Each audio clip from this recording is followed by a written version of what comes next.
Cool. Are we live? What's up, everybody? Welcome to Sir Hunt's Reviews. My name's Sir Hunt's Reviews. My name's Mark, and I'm here with Robert from Indeep Geek, longtime buddy of mine. He actually was the star of Buffy, right? You guys may recognize him. You stopped doing that one again. You did that one like 5 years ago. It works for anybody who watches Buffy. Do you see a slight resemblance? Just a slight. All right. But anyway, do you want to tell everybody where they can find you at? Robert, I'm sure most people watching know. Absolutely. Well, it's a pleasure to be on it. It's been far too long since I've been on your channel. I've known Mark for years now, and then he's an excellent human being. So I am Indeep Geek. If you want to just hunt for me there, you will be able to find me, I'm sure. All right. So this is actually the second stream that Robert's done today. He's done a Lord of the Rings stream earlier. So make sure you go catch. I think you tweeted it, right? Yeah. I was on the Brothers Crin's channel, which it was good fun talking about Thranduil, which is Legolas's dad. So I've got a thing about him. I'm not a big fan, but I know many people are. So he was the Wood Elf King, right? In the Hobbit. Yeah, he's the guy. Sorry, go ahead.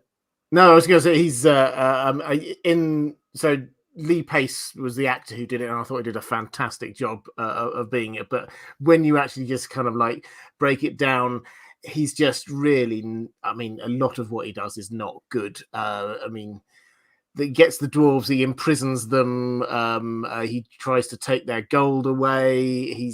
There's a lot of stuff he does which isn't good. But because he came across really well as a character on the film, then a lot of people just really like him, and I just want let's just be honest about who this character actually is. Yeah, I don't know anything aside from what the Hobbit.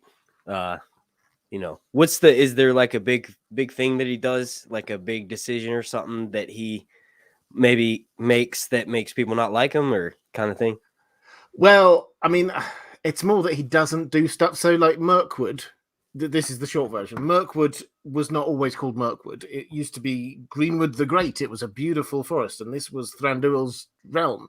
And then it became Mirkwood because Sauron, when he was like recovering his powers, he's based himself in South Mirkwood, and that's when like the darkness and the shadow and all those horrible spiders and that all came out from him.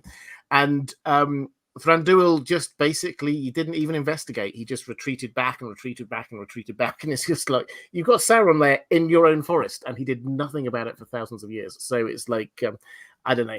I feel he could have done a little bit more.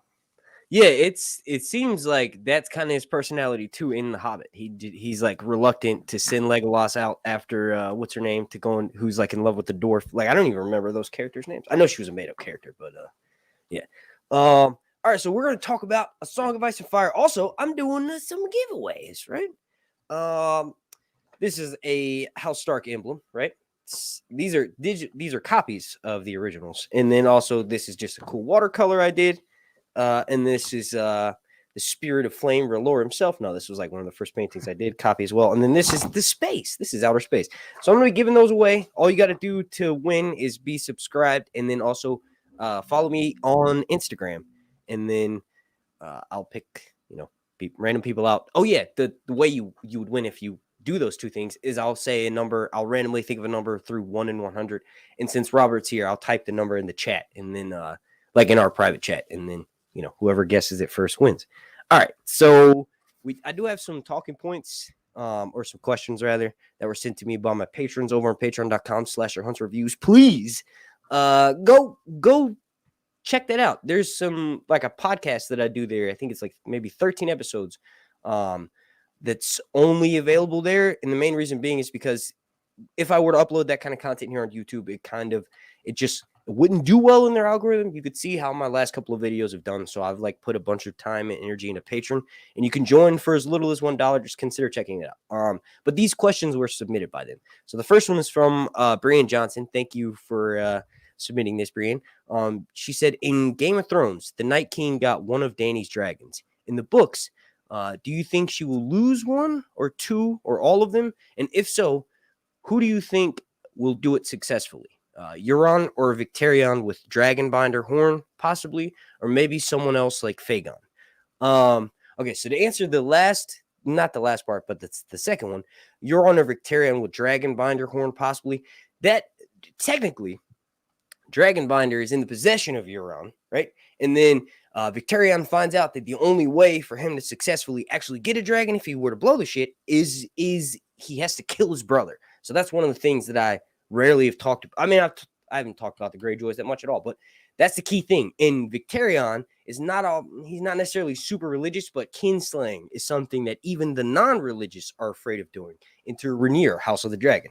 So if that's the case, there may be a chance that Victarion will have to somehow have one of his men kill Euron, which is possible because he talks about how some of his fighters and his close people are actually capable of doing such a thing. But I'm going to pass the first part or any part you want to answer, Robert, off to you. Yeah, so I think she will lose a dragon. I think that's good. So on the show, okay, on the show there was that whole episode, the Beyond the Wall episode, where the Night King's throwing the spear, all of that was completely show only. The showrunners have said, they came up with that, so that is not going to be in the books. But I think that George R. R. Martin will not be able to resist the idea of somebody who's not on Team Dany having one of those dragons, because otherwise she could just take over all of Westeros and it wouldn't be an issue.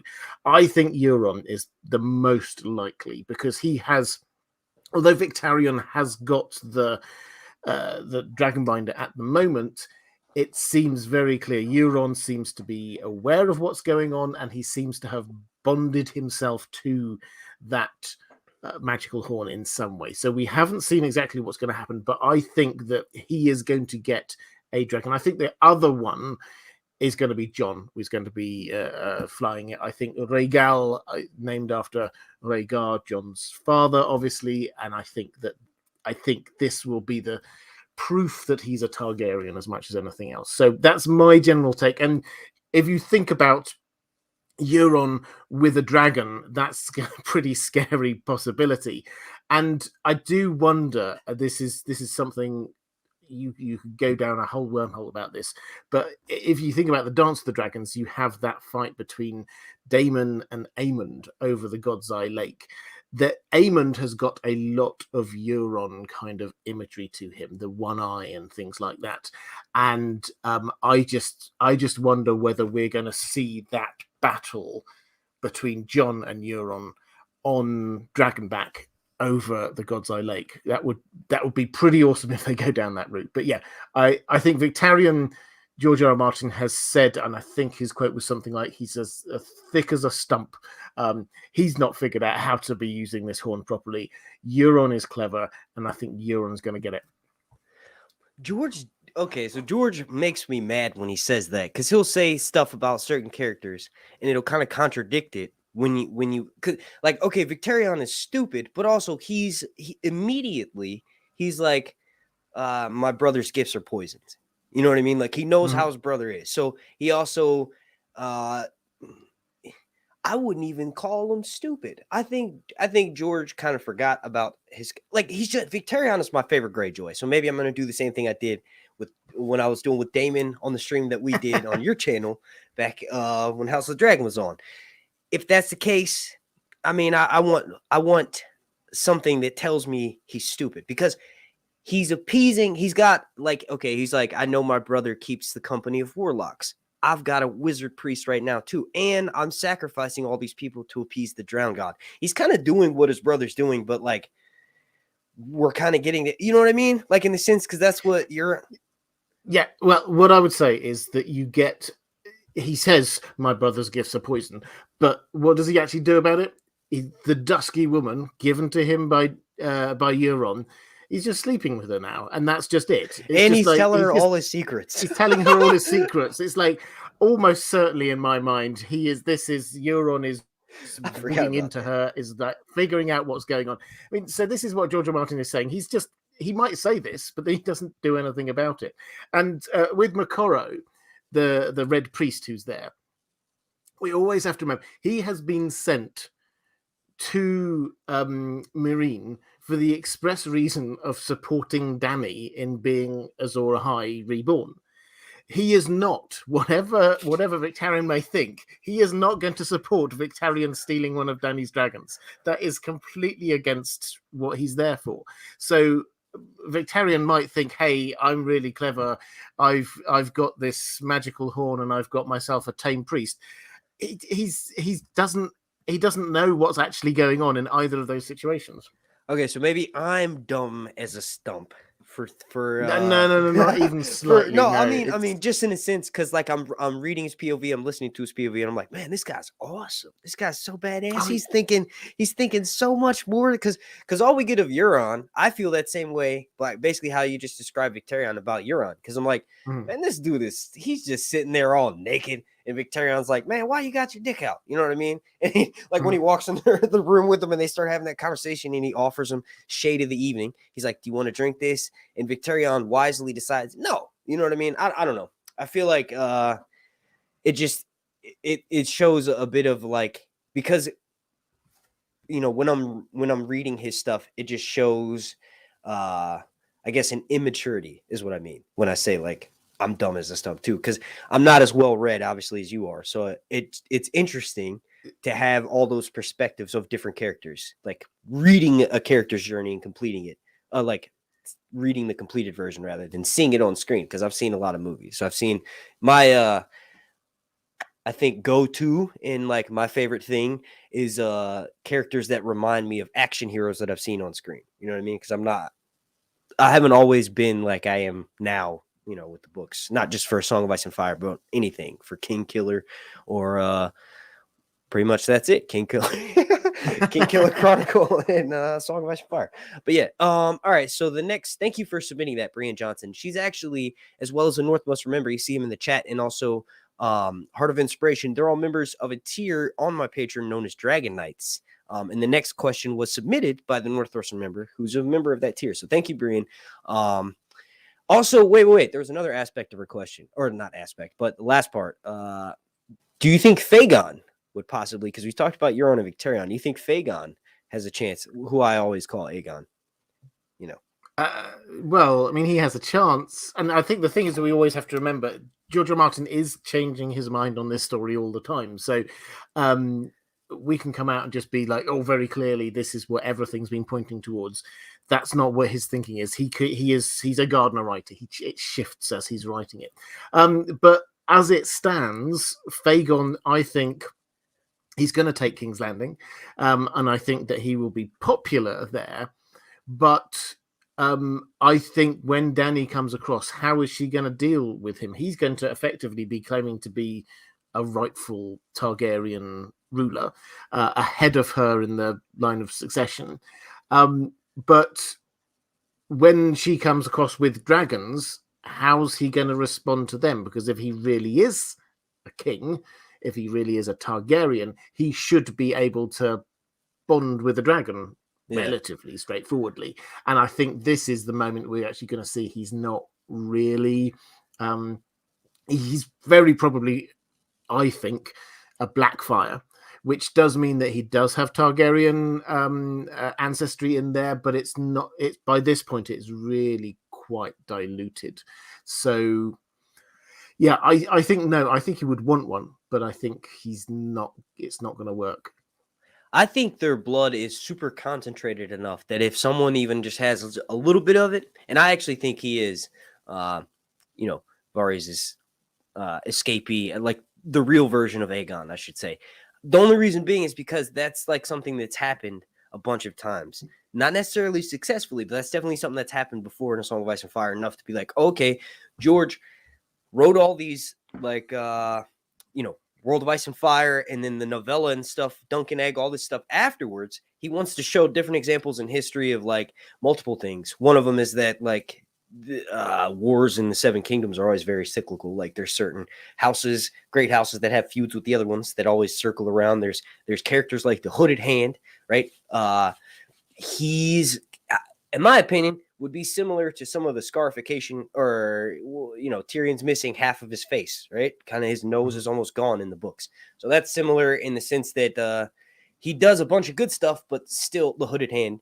He's the twin. Is it Tyland or Jason? Jason is the one who's not wasn't treating with Rhaenyra, right? Tywin is the one who was similar to Tyrion, right? I know it's played by the same dude, but I can never remember. I just know the hooded hand.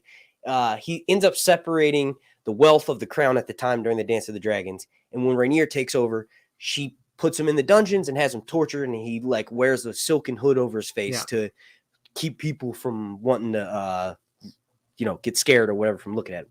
But it's kind of funny. I guess my whole point of that was that, like, you have a character who's a Lannister, who's scarred, who's doing a bunch of good stuff for the kingdom, and then you have Tyrion. Before he gets his nose cut, he's still, dwarven. So he's considered a monster, and the small folk hate him. And my favorite POV for Tyrion is when he ends the chapter by saying, it's like Tyrion 3 or 4 or something in Clash of Kings. He's like, the people who hate me, the city, like, Stannis is coming, right? And he's like, the people who hate me are now, their fate is left with me. Cersei's nothing, and all these people are nothing. And like, really, it's up to me. Tywin's gone. I'm going to protect all these people who hate me. And he has this nefarious reputation. And really, he's this good dude. He just looks weird by their standards. But that's what I mean when I think Aegon is real, because there's been babies who were slipped away and, successfully. Also, the little monster. Our Dallas monster, whatever, what I'm talking about, the Jon Snow up north, right? That was a baby switcheroo thing. You know how many people have gone through successfully, TV show also in the books have gone through, Maegor's secret tunnels underneath the city and snuck away or gotten into this. They showed that a bunch in House of the Dragon. I hope Aegon could potentially be one of the characters that they bring in for the Jon Snow show, because then you'll have like, he claims Drogon, and Jon Snow's got to rally an army to go fight this dude. Like, I don't know. It's silly. Sounds like fan fiction, but it would be cool to have him. I don't know. What do you think? It would. I mean, I think where George R. Martin is going with this at a higher level, I think, is the question of, does it matter if this person really is Aegon, who he claims to be? Because what seems to be the case is that he seems to be quite a nice guy. He seems to be well read, learned. He's been spending time with the small folk. He seems to be a good leader, and all the kind of the prophetic hints that we've got is that he will be loved by the people. And if all of those things are true, does it actually matter whether he's who he claims to be?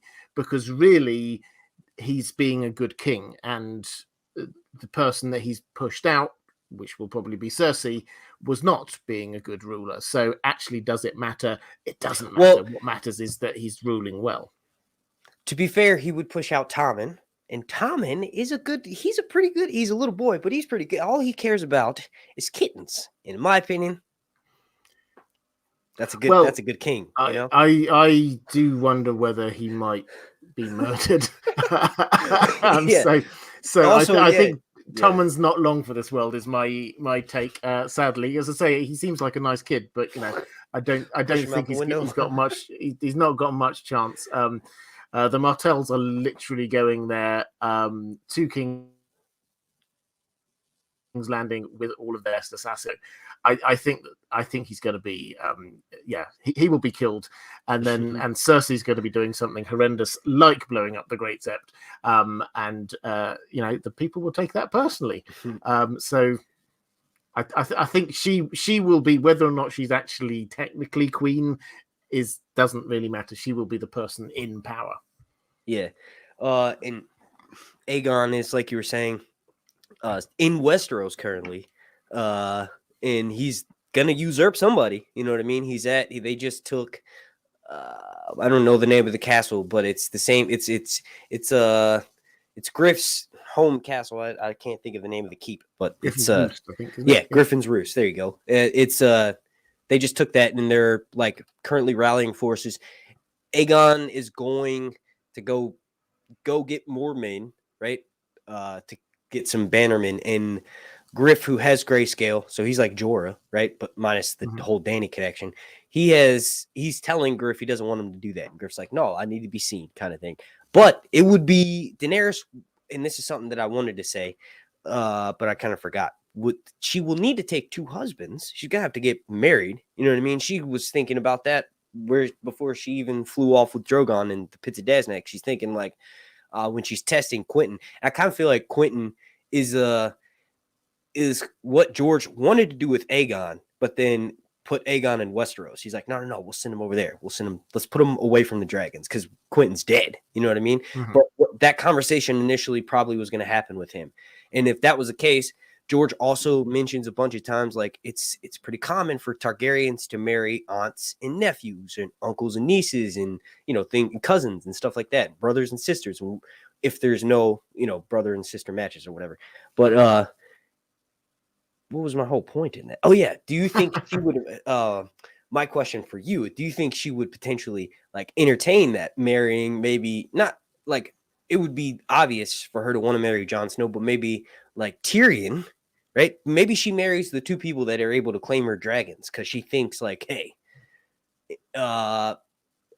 these dragons, like she knows she rode Drogon, she claimed him. She knows that the dragon, she thinks specifically with Viserion, how he's uncontrollable and like how she doesn't even recognize him when not doesn't recognize him specifically, but you know what I'm getting at. Do you think that might be a thing? Like she would marry someone who would claim one? I mean, I think that the suggestion is there. I think the human drama I'm really looking forward to is this idea all the way through these books. Dany has been, this is my throne. I'm the heir. This is my birthright. This is what I have to do. And then when she finally does make it over to Westeros, she's going to be faced with someone saying, "Oh, actually, no, I'm the rightful heir." And we have to see. It'll be really, it's Jon and Aegon. Jon and Aegon, I think, have the strongest claim. Don't you? Or sorry. Well, I mean, it depends. I had on, I don't know if you know the Westerosi Bar Association, Learned Hands podcast, who are.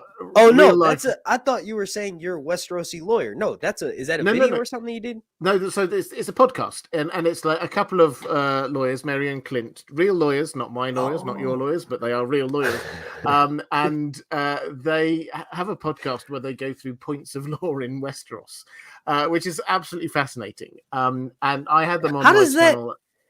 What? Sorry, go ahead. No, I had them on my channel ages ago, and we talked through issues like the succession, who actually is the rightful, if you accept the Targaryens are the rightful rulers of Westeros, who actually technically is.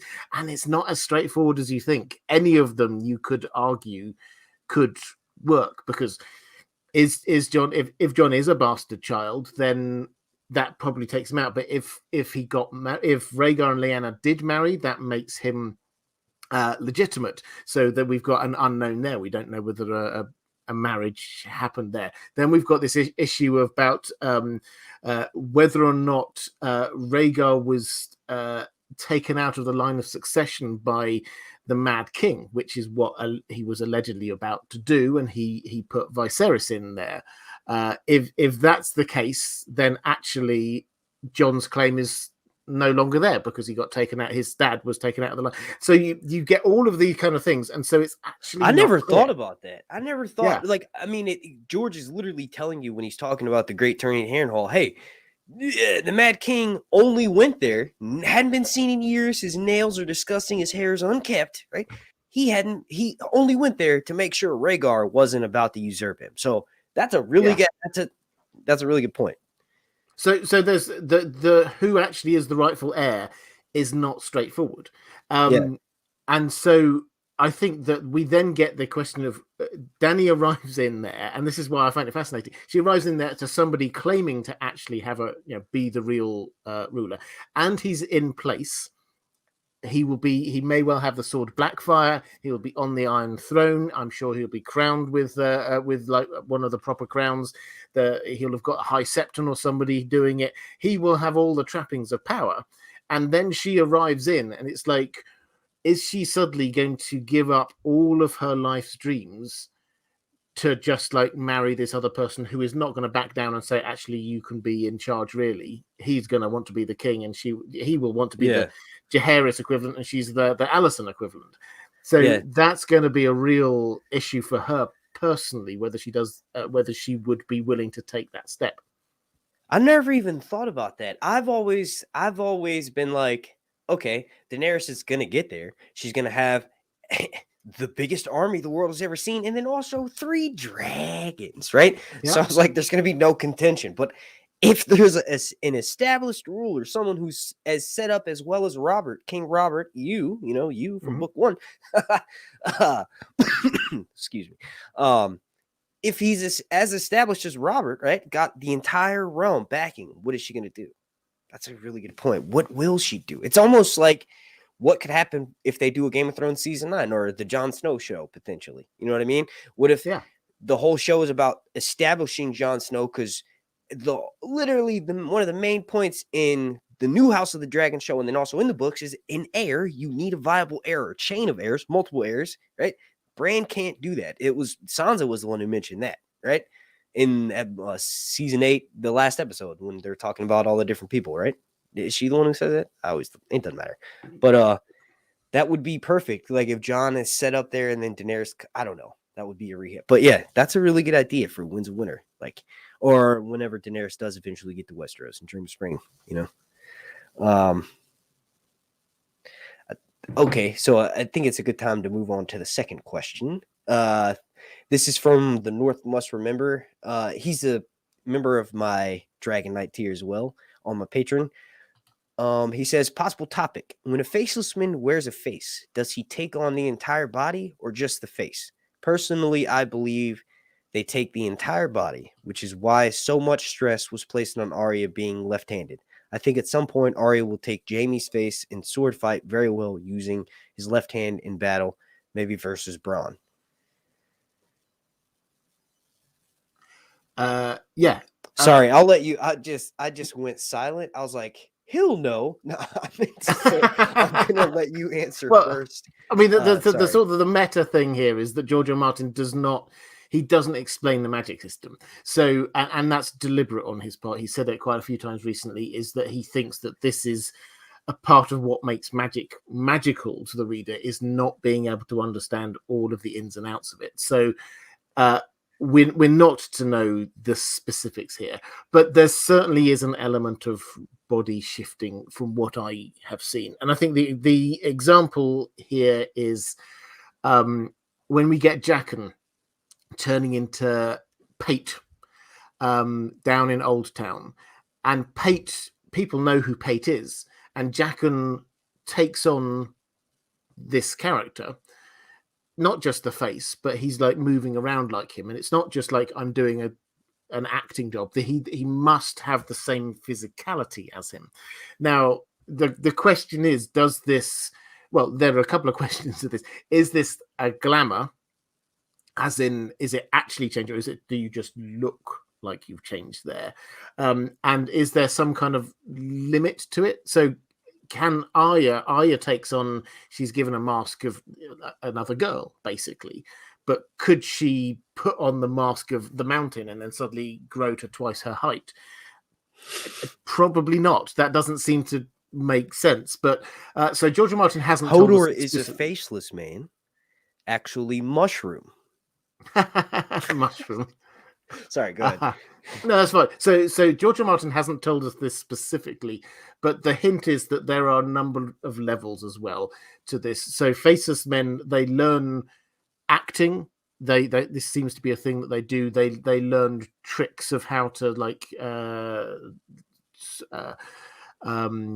put on makeup and things along those lines. So they learn this, and then when you actually get given the face, you do seem to be taking on a new character in a way.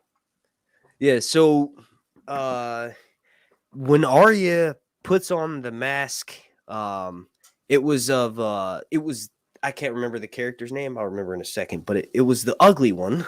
She feels it's the first time she does it. She feels like she's being choked, and she has a rush of anxiety, but it's described through the eyes of a little girl. As an adult, I'm like, man, I'm smarter than the little girl. She's just having a panic attack. But no, it may actually be the person's body assuming her. Just to answering along the lines of that, what you were saying. If that's the case, right? So Arya puts on the mask, and then she's like, she thinks that it will be like loose or whatever, but she ends up like having her forehead slit. and blood rushes into the mask and then literally fills up around her face. And she's like, what's going on? She starts freaking out. And then it's probably because she's having all the memories of the dead person who that was. And that girl was beaten by her dad. So, the kindly man's like, calm down, relax. You're Arya, or, you're no one. You know what I mean? It's part of the reason why she starts to get the panic attack from when the mask is being put on her. But I remember reading that and being like, oh, crap, I'll never put on another Halloween mask again. Because George does say so descriptive about how he's like, and then she starts to feel her face. And she's like, this isn't my face. What's going on? I'm not making fun of British people. I'm making slight of Roy Dotrice's accent because he does such a good job. That's my dream one day, because I do accents when we were chilling in Nashville. Remember, I did my British accent a couple of times. I know I was fucked up that night. That was a British accent, was it? Yeah.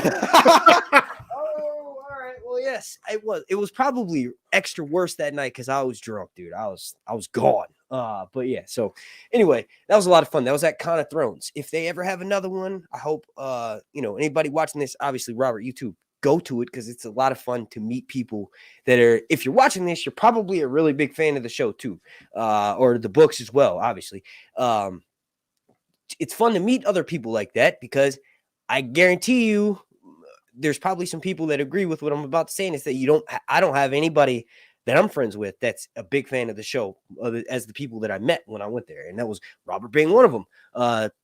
It's awesome to chill with people like that. Really cool, especially because you can just walk up to a stranger and be like, hey, so what'd you think about the last episode? You know what I mean? Things like that. Or what'd you think about this chapter? So it's really cool. And I'm actually excited to go to one of those because the last time I went, I didn't know anything about the books.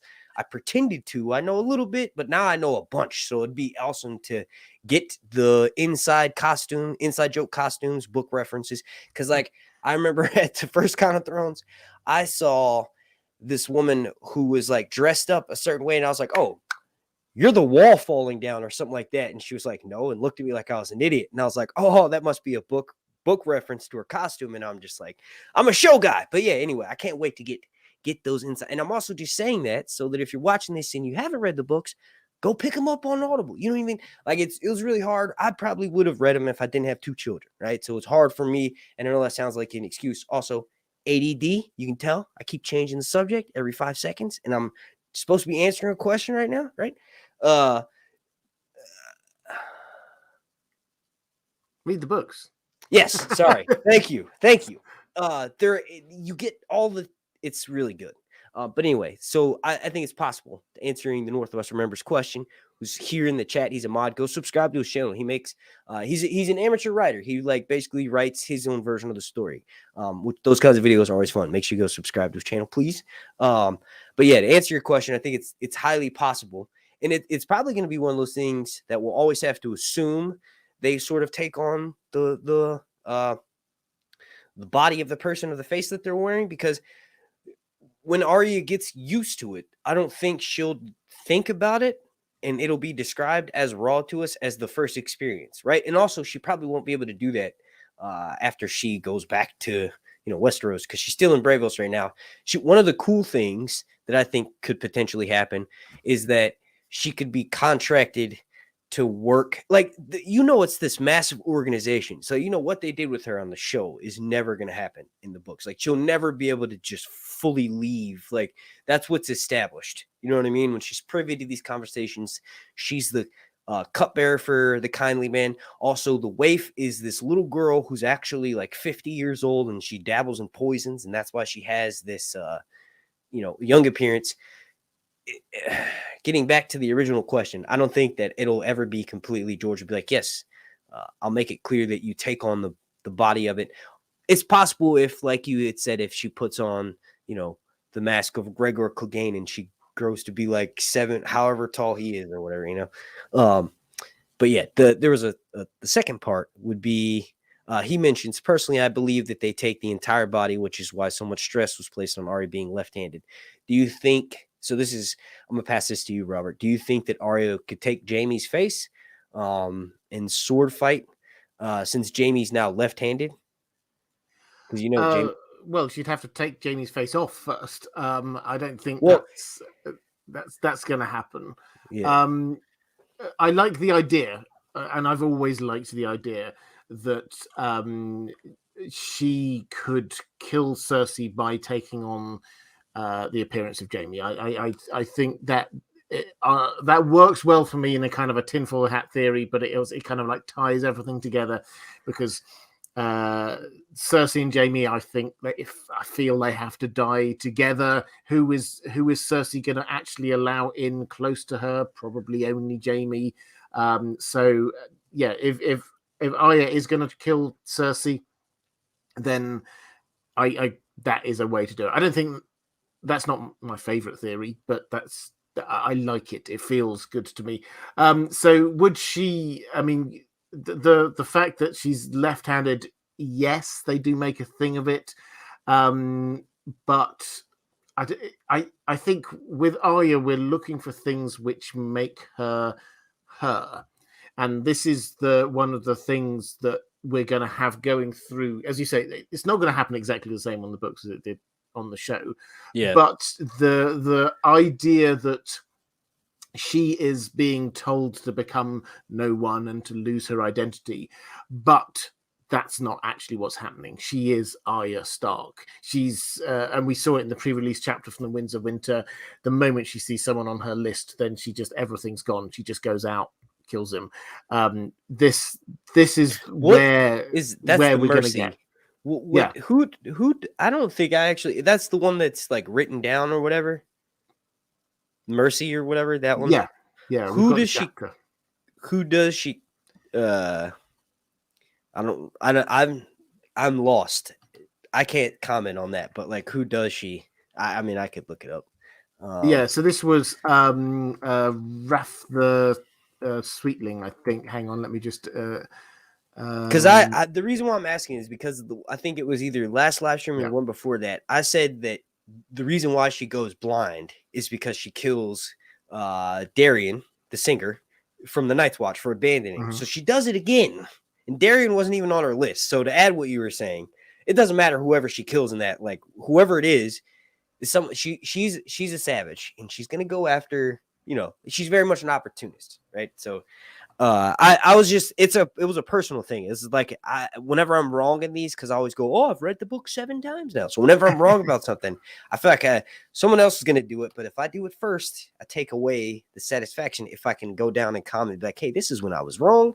This, you know what I mean? But I shouldn't have even pulled this off subject like that. Okay, so another question. well, just to pick up on that, just so people. So this was a guy he's a Lannister guard.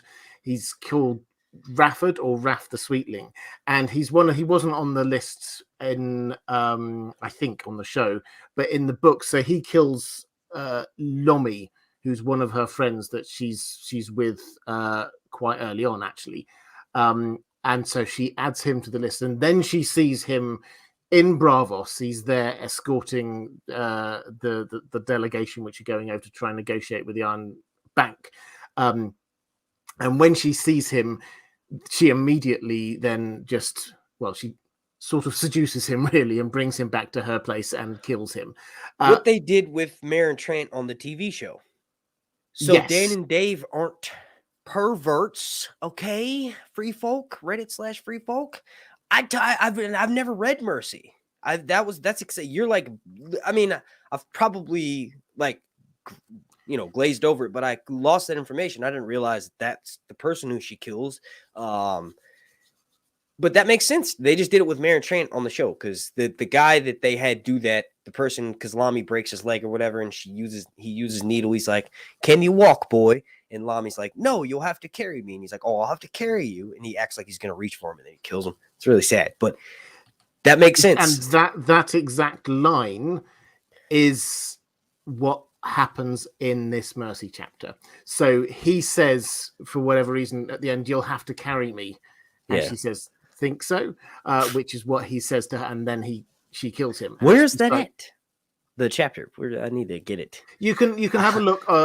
It's online basically. So these are pre-release chapters, and George R. Martin's been. These aren't final chapters. These aren't actual things from the the Winds of Winter, but he has, over the course of the last decade, at various times, he's released them or read them out at conventions ages ago, that kind of thing. And there's now, I don't know, something like 12 chapters like that we've got.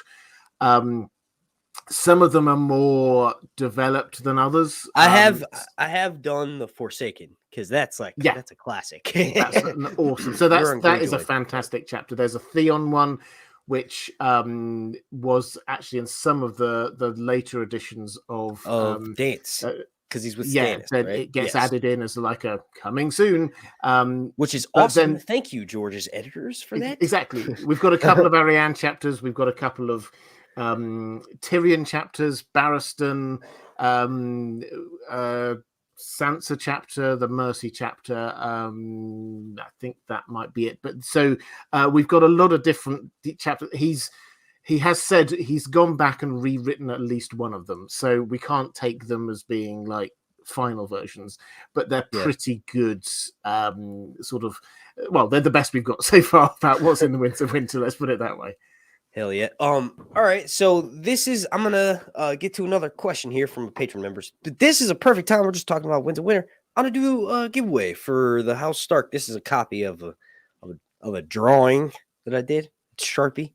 I also got a couple more, but I'll just do that real quick. I'm not sure how long. About an hour or so, right, Robert? Yeah, I can probably go a little bit longer than an hour, but yeah, awesome. I'll tell you when I get tired.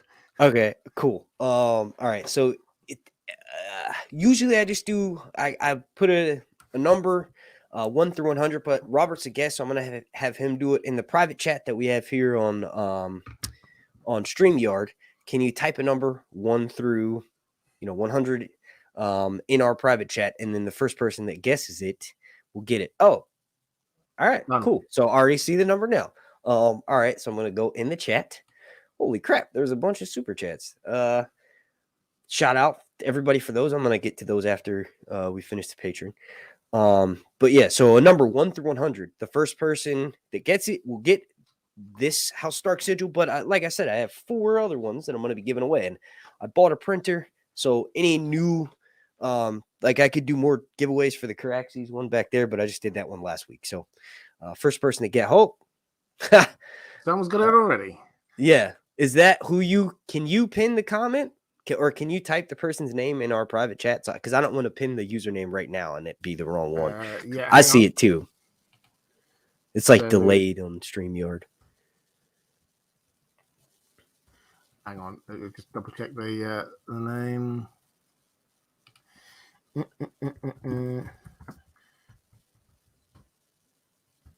That is who I saw. Yeah. All right. And that's cool because this person is very active, and I have 4 of these. So I promise you, it's crazy that a patron, but also I have almost 100 patron members, and they're going to be active in my chats and watching all the time. So Nick's Queen Destiny 420 Phillips, you win House Stark sigil. Contact me with your address on Instagram. We both follow each other on Instagram too. And I'll be doing another giveaway for one of these. They're not really a Song of Ice and Fire related, but I've done them. This is kind of random. This was my attempt at being like, oh, look, I'm an artist. Look how crazy this looks. Isn't this good? But it was cool because I used like these watercolored pencils for it. And I like kind of spilled, like I took an empty watercolor brush and took just water and spilled it over where I colored at. I was like, oh, this is awesome, man. I don't know. Anyway, we'll do that again. So getting back on track. Thank you. Destiny, like I said, not only is she a patron, she's very active. She follows me on all social media platforms, has donated before super chat. So that's awesome that winners, that people who have given me stuff are winners, and trying to do it frequent enough and have random people like last week, Brian Thrasher. He's not a patron of mine and he won. So I promise you, I'm not just giving him. All right. So continuing, I just feel guilty. Okay. So this is from Anna Rodarte. And she says, thank you for submitting this question, Anna. And she says, is Damon really Aemon's father? And in Battle Above God's Eye, how do you think they will portray it on screen? Like in the books, he rips his helmet off midair. So I wonder how they will show it in the show. So I'll kick that off to you, Robert. Right, is Damon really Aemon's father on the show? Possible. In the books, not possible, is my take. For simple reasons of timing. Aemond was born, I think, in the year Hang on. 110. Hang on. Timing? What do you mean timing? It's like In he's a terms dragon. of, well, Sorry. he's okay. Sorry, So I'm just teasing. I'm just teasing, dude. I'm just yeah, teasing. okay. If he had to be, Damon had to be around at the time for conception. Let's put it that way.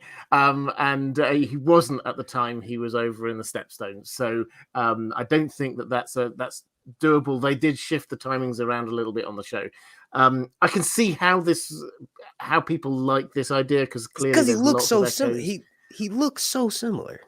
He does, and the characters are deliberately echoing of one another. Second sons, like rogue prince kind of ideas, and just they are the biggest asset to either side in terms of sort of riding their dragons and going to war. So yeah, I can absolutely see it, and they did play up on the show. They certainly played up the tension between them. There was that great moment when Damon comes in and just like stands there before Aemond is just like, He's like, you want to come at me, and it's just like and then when Damon like cuts half of a head off of Aemond, then the look in Aemond's eye is just like, you could do that.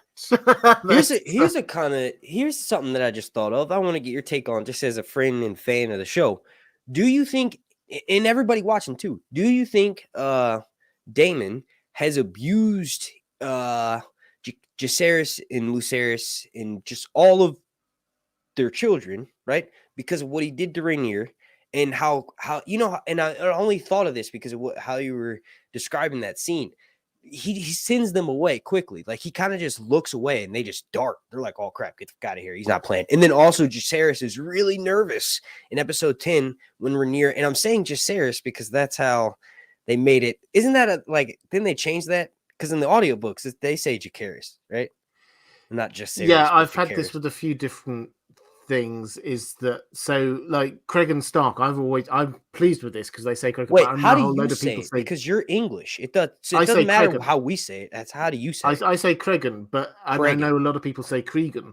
Cregan is more but fun because Cree, like, it's just fun to say. But Cregan is the right way. Okay, I'll start saying it. Cregan feels craggy to me. And I think that's kind of like that's the feel I want for him. But and it's yeah, there only are a few one other E. ones. To be fair, it's only one E. So yes, right? Yes. Yeah. The other one that I'd always mispronounced, I've actually changed how I do this now, was RHAENYS. I always used to pronounce RHAENYS. Yeah. But I had this problem, which was I hadn't realized this, because if you do that, then you say, okay, other Targaryen names have to be pronounced in the same sort of way.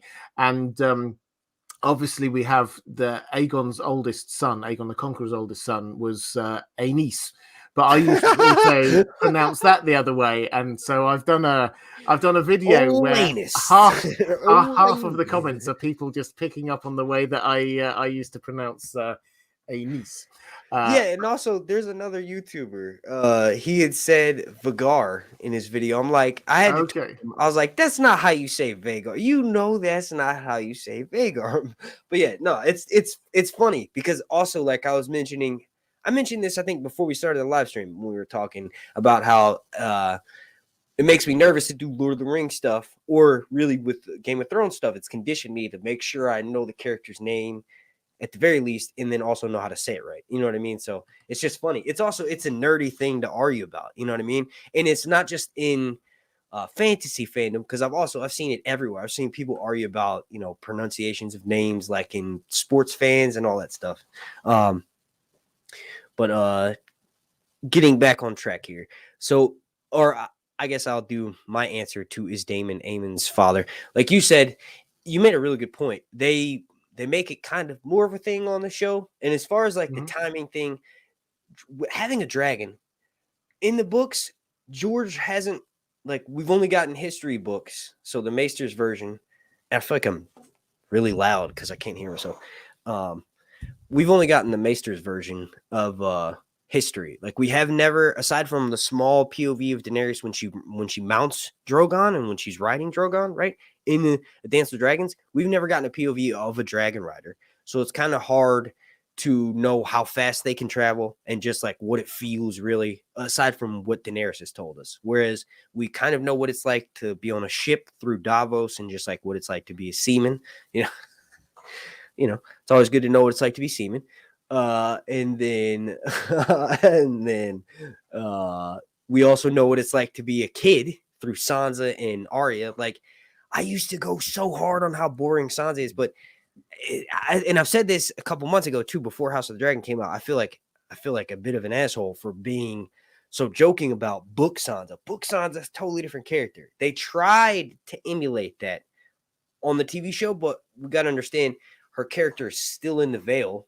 That plot could be considered boring if you didn't like her POV, and most importantly, if you've only read it through once. Because I know for a fact her POV is something that I've only now appreciated after 7 times. I'm working 7 times. I'm on Clash of Kings, about halfway through Clash of Kings. 7 times, promise. And I still forget names and all this stuff. But like specifically when she's getting beat in front of everybody and then she gets stripped naked, that is insane. And then like Tyrion walks up. So you're like, that's why people like Tyrion, because of things like that. Like he comes up and puts a stop to that. You see like, okay, Joffrey on the TV show is like a TV villain of the ages. He's like one of the best villains of all time. People unanimously agree. But the book version of him, and you don't even get a POV of him, which makes it even crazier, It's like, what are his thoughts when he's doing this? He's like, oh, I'm mad that Robb killed my uncle Stafford Lannister, so I'm gonna literally have his sister beaten in front of all these people, and some of them even laugh. Like, this is crazy, right? So this is what George is writing for Santos. So like I'm saying, I feel like a jerk for even saying, "Hey, Sansa's boring." Oh, like she is, but like the journey goes after that. Like I couldn't get over. Like, oh, she just keeps crying. She won't stop crying. All right, so do I think Damon could be Aemon's father? And all of that was a sidetrack for me saying, I don't know how fast dragons can travel. So, and that was a play off of what you said. So, I in the books is actually what made me think of it, to be fair. So, because of that, I had headcanon for that. Like someone pointed out how similar their names are, right? You just take D and put it at the front. You take the D in the front, right? And then the also you hear, right, through perspectives of other people in Fire and Blood and World of Ice and Fire, some of the things that Damon does are similar to some of the things that Aemon does, but Damon just does it a little bit better. Like, for instance, when they die in the Battle Above the God's Eye, Damon infamously doesn't do his chains, where Aemon does, and he's fumbling with them when Damon comes down and kills him. So that's what made me think of it. And then also, I like Mushroom's version, and in his version, he says Alicent. She slept around Alicent with a T, because literally last live stream, someone goes, Alicent had a dragon? No, she doesn't have a dragon on the TV show. No, I think that happens with a bunch of YouTubers. I saw a Gray Area tweet about that too. So it's Alicent. I think it's American accent. And it's funny because author George is American, but he's like very well versed. He probably knows more about English history than a lot of, I can't say for you, Robert, but some English people, right? There's got to be some, there's a bunch of you guys, millions of you guys over there, that he knows so much about it. He probably could run circles. You know what I mean? Circles around people who live over there and have English history. So what made me think of it was Alicent, Mushroom's version, sleeps with the old king. Supposedly she would read to him, but also he would mistake her for his daughter Sarah. And then also Alicent supposedly slept with Viserys before Emma even died. That was why in the books it's the most believable thing, because in the TV show they say, oh, Alicent is propositioned by Viserys, and then also it's made clear that the only other option was this young child. So Alicent is sort of age at this time. She was around with the old king.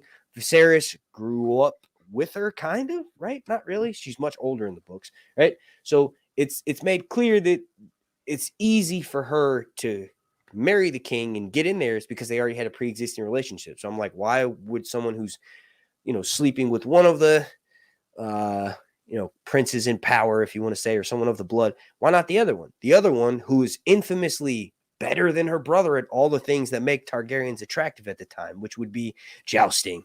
Viserys never did that. Riding dragons. Viserys did it one time and was like, this old dragon.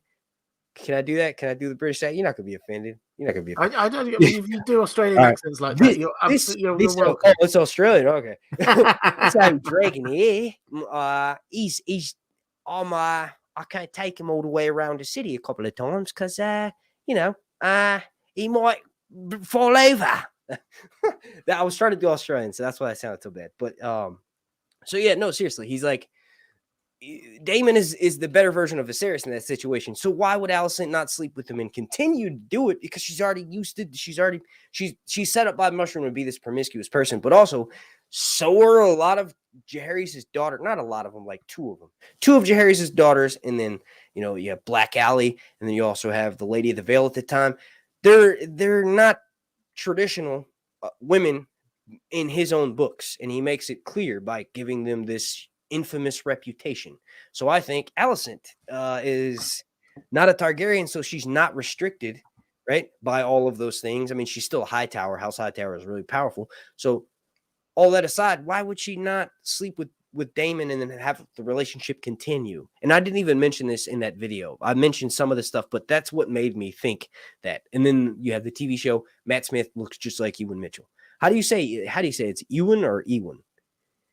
Ewan. Sorry, looks like who? Matt Smith looks like Ewan Mitchell. Ewan. Damon and Aemond on the TV show. Yeah. Ewan. I said Ewan. Is that's No. They're the small fluffy things from Star Wars. Those are Ewoks. How do y'all say it? Ewoks. Oh, well, see, George Lucas is American, and he told me personally, I know George Lucas. I also know George R. Martin. They have asked me to submit ideas to them before, right? And I've done this. Also, I'm lying out of my ass, but not. So let's move on from this. But I think that's what made me think it was possible.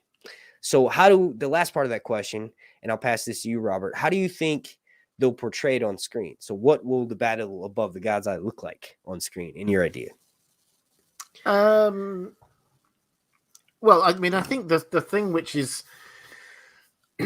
I'm intrigued by is that they are trying to shift a lot of these moments and make them different to how they are in the books, or at least keeping the facts of it, but then trying to give us a different interpretation. Like, for example, at the end of season 1, when you got Vhagar and Arax, and it's just like the dragons were out of control, and that was a complete. And the dragons are out of control thing it's going to come back, because there's going to be more of it going on through this. I'm pretty sure. One of the things if you want a tinfoil theory, well, I've got one, which is I've got my cap on this before. Exactly. So Damon has grayscale. That's the theory. Now, if we say, and he got it because like the crab feeder clearly had grayscale. Damon clearly went in there and fought him, and then was like carrying his head around, and so he could have got it. There was in that really dark episode, the one on Driftmark, when we see him naked, it does look like he's got slightly scaly kind of skin going on there. If he has got grayscale, that kind of also makes this case for why at the end he commits murder-suicide, doesn't he? In the end, he takes down Aemond, but in a way that he knows will kill him. That we have to always in the book. We're going, well, why did he do that? Did he not think that he could do that? He says, "I've lived long enough."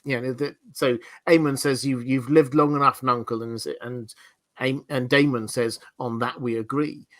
And it's like he thinks his time is up. And why on earth does he think his time is up? Why then is he thinking that's it? I now need to die. There's another layer to that I think that they will start trying to unfold. But in terms of the actual action, I think they'll probably do it quite similar.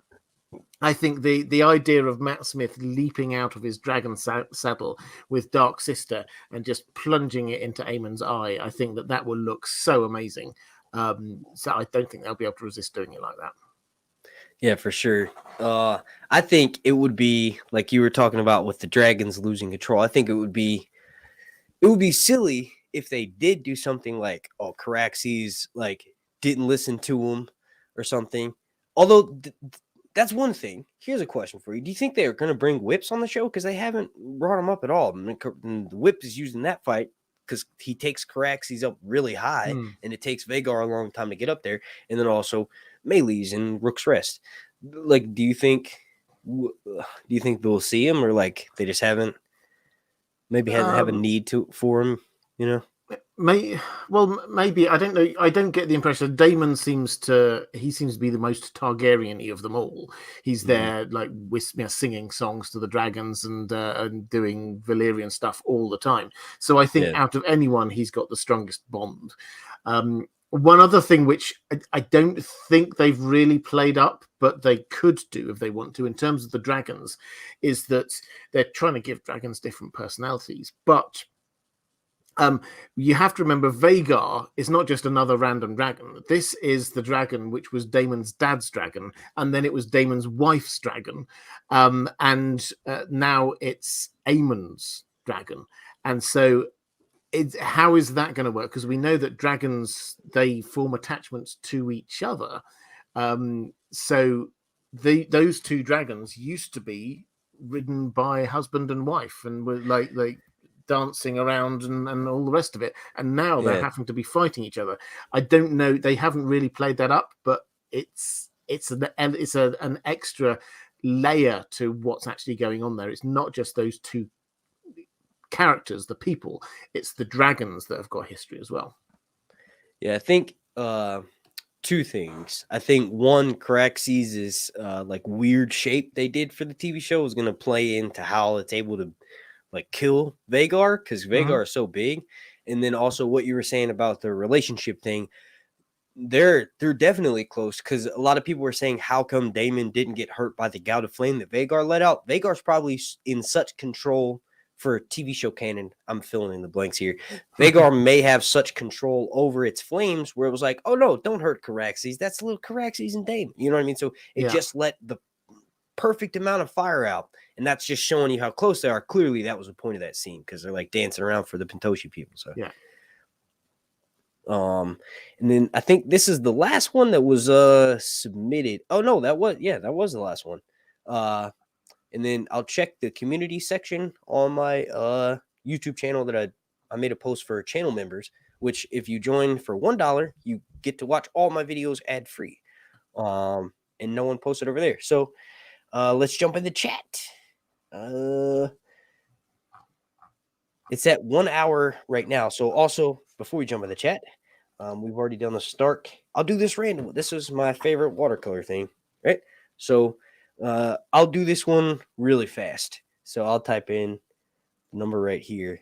And this will be the last one that I'll do while we have Robert on the stream, because I don't want to. It feels weird. It feels like I'm bringing it to a halt and stuff, you know. No. Also, I'm really in touch with my emotions, and I have like this weird thing where I don't care if I say it, right? You know that, right?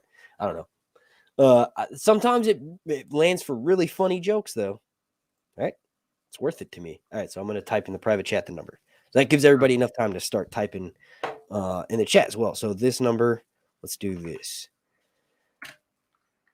Oh, good number. Yeah, it's you know why, right? I don't know if you saw my tweet the other day, but you know why that's special. I don't even want to say why or I can't say a thing. Oh, but you know why, right? Yeah. Yes. All right. Awesome. I was re-listening. Oh damn, I might have given it away right there. I was re-listening to it the other day, and I was like, oh yeah, I forgot. I'm about to coming up. All right, so let me pull out. I already have the YouTube chat popped out. I think I should. Yeah. All right. So let's see. It's doing this weird. Oh, right there. No. I just saw a person. You saw that, right? Yep. Yeah. Okay. So still waiting. No one's won yet. And that's for this one, by the way. This is a copy of a watercolor one that I did. This is the original right here. It's on pretty much the same kind of paper. It's watercolor paper, and then I got card stock for this. And I know a lot about paper. I know a lot of people might not know about paper, but I watched The Office. Definitely I've watched The Office more times than I've listened and read to A Song of Ice and Fire, but this is 100% premium cardstock from the Alpine region of France. It is... Wait, no, that's this one, the copy of it. But this is the original. Isn't it cool? I had these little crayons and I put water in it. Has someone got it yet? That's impressive. I think somebody did. It's what is it called? What is it called? What's that style of art? It's expressionism, or I don't know. Has someone got it yet? Have you seen? I think so. Yeah. Oh, okay. Can you type? I missed it because I did my little. I will.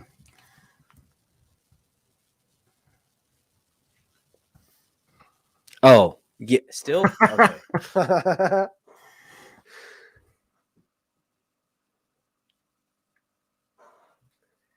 Someone's got to get it. If someone doesn't get it, I'll just pick a random username, and I'll only do that for 10 more seconds. 9, 8, 7, 6, 5, 4, 3, 2, 1. Okay, I gave an extra few seconds. Grizzy,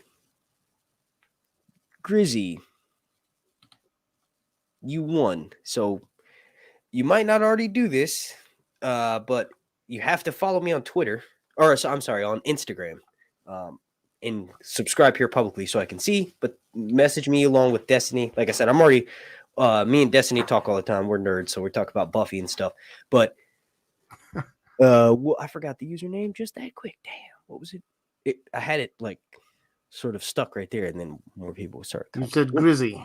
Grizzy. Okay, so Grizzy, Grizzy. Like I said, you have to be subscribed to me here publicly on YouTube, and also follow me on Instagram. If you haven't already done that, you have a chance to do it because we're live right now. All right, so let's continue this on. There's been a bunch of people that have sent super chats, and that's amazing. Thank you for those. Let me scroll back up. Oh, there's no comment on that one, but there's one from Melanie Ramsel-Vine for €5. Awesome. No comment. Thank you for that, Melanie. And this one's from Mixed Queen Destiny Phillips 420, who won a giveaway. Thank you for the super chat. She says favorite dragons and why. Oh, so this would be fun. Okay, so I'm gonna let Robert answer first, right? Because he's a guest, and also it would take me so long to ask. Because I like all the dragons, and I can give you different reasons why I like all of them. But Robert, you go. Do you want to? Well, I will go with Cannibal. Because Cannibal is different to all of the other dragons. And that Cannibal does not get tamed. The Cannibal does not have bond with anyone. And Cannibal is just this enigma that we don't know by the end of the story if Cannibal's still alive or dead. So this is why is that a lot of the other dragons, although yes, we're trying to get different personalities for them, they are quite similar. Cannibal seems to be different, just not wanting to engage with this whole let's bond with the Targaryen business, just being itself. So yeah, that's who I'm going to go with. We don't even know how old Cannibal was. Maybe Cannibal was even there before the Targaryens arrived, as one of the rumors in Fire and Blood. Yeah, I think the reason why, and this is me just being like, oh, I figured it out. I'm just as smart as George, right? I don't actually think that, but when I come up with ideas like that, the reason why Cannibal is so different from all the other dragons, not wanting to be claimed all, is because it's been eating other dragons. So it gets like mad cow disease, the prion disease, where like you eat cow brains. I think it was cows were being fed themselves or something like that. That's how cows got it. But Deers have it. They get it from ticks or something. Like this is like a disease that you basically humans get it from eating apes that are similar to us, so chimps and all that stuff. It's a disease you get from doing that. So this is literally cannibal had this prion disease, so that's what made it be like, I'm not gonna get tamed. I can't eat people. I'd rather eat dragons. You know what I mean? Mad dragon disease. Right, but and the reason why is because I think it's clear. George makes it like very clear. Dragons are just as smart as people. So it observed how there's multiple dragons next to each other. Cannibal sees that and goes, why aren't they eating each other? You know what I mean? Cannibal's like, what is going on there? Why are they just standing next to each other? So Cannibal just kind of stays back. That's my idea as to why. But my favorite, I'm just going to go with Caraxes because that's easy. Easy. Reason why is for the TV show, honestly, because it's red. Red's one of my favorite colors, and he just looks so different. He stands out. Like whenever I think about the dragons we haven't seen yet, right? Silverwing in specific, and then also Tessarion. I want their design to look as different as Vhagar and Caraxes does. Like Vhagar is most, even if you're just an average show watcher, like some of the people that I have that I'm friends with that just watch the TV show and they don't even watch my videos. They might be like, they might ask me something specifically, but they know that one dragon's name because of how ridiculous it looks, and they know the character associated with it. So that's why I hope, part of the reason why I hope they give distinctive looks to some of the other dragons. But I think Caraxes is my favorite, and the reason why is because of how it looks. Reflective Rambling says Silverwing. Nice. Good choice. Good choice. Hey, Laura, I just said hey to you because I saw you. I know she follows both of us. And I was like, hey, we're on this live. Oh, man. All right.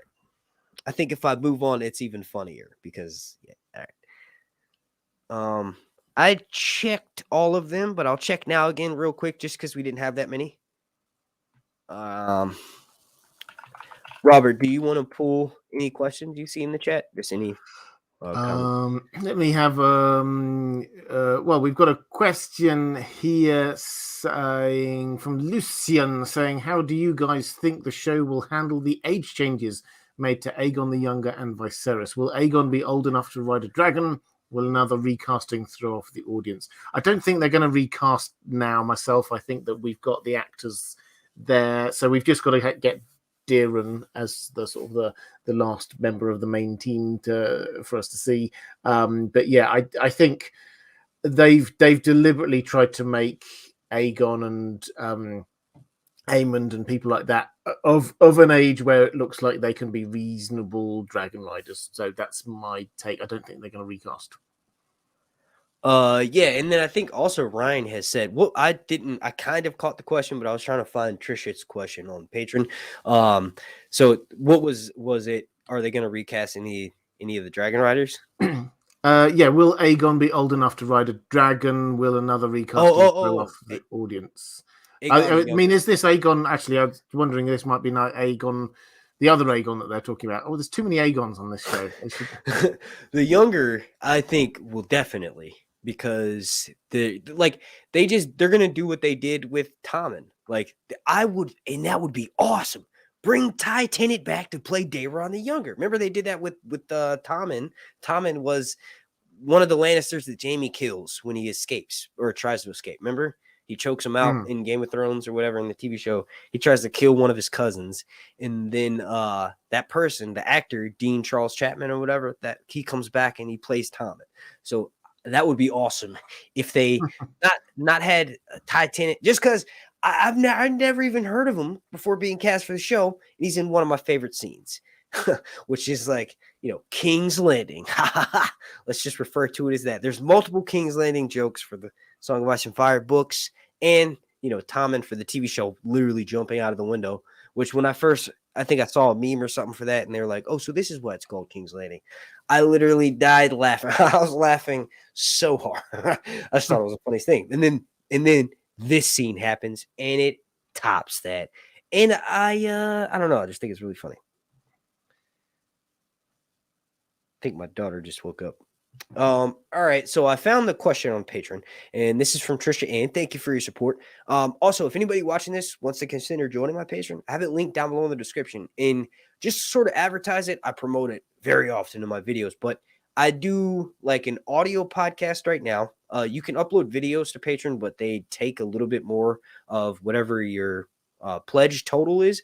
And I haven't met my goal yet, but once I meet the goal, I'm going to upload videos only to there. And still upload to YouTube, but it's just like as a way to say like, hey, you guys are joining. This is an exclusive thing, but this is one of the things that I do and Robert does it too. That's where I got the idea from. Robert's the man. So Trisha Ann says, thank you for your support. Trisha says, please ask Robert if he still thinks Jon Snow's name is Aegon, and I really want to know your opinion. Rhaegar, the poetic emo king, would have named his third child Visenya or Viserys, and if Robert suggested, at that point, Lyanna had to come up with a male name quickly. She'd have named him Eddard, so to my head canon, Jon's name is Ned Targaryen. Right. So it's been a while since I engaged my brain with this one. But so the issue here is that as far as we can tell, Rhaegar was convinced that he was going to have a daughter. And so he was naming his first two children were named after two of the three original conquerors. So this third one is going to be named after Visenya. So when he tootled off to war, leaving Lyanna heavily pregnant, he will have left her saying this child is going to be, or this daughter will be called Visenya. He then dies. She will know about this and gives birth. And the question is, what does she then name this baby? Now, yes, she could have then named this after a Stark name or something like that. But I just think that she will have wanted to do a Targaryen name because this is in honor of Rhaegar. And she will have probably wanted to do something also if she's heard about what happened and the murder of the two children in King's Landing. Maybe she will have gone, okay, I will name this child after that boy who just got killed. So it kind of makes sense to me that she might name this child Aegon. I don't have any sort of strong thoughts on this, but I think that the name Jon was what Ned came up with as a cover, because nobody would have doubted, Jon Arryn was his great mentor.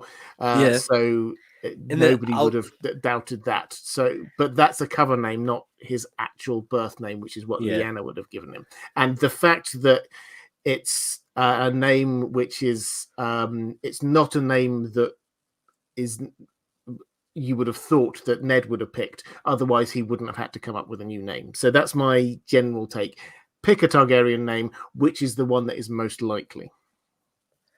You gave a good answer, and it seemed like Trisha had that directed mostly at you. I've never given thought as to why Rhaegar names his children, right? I've given thought to,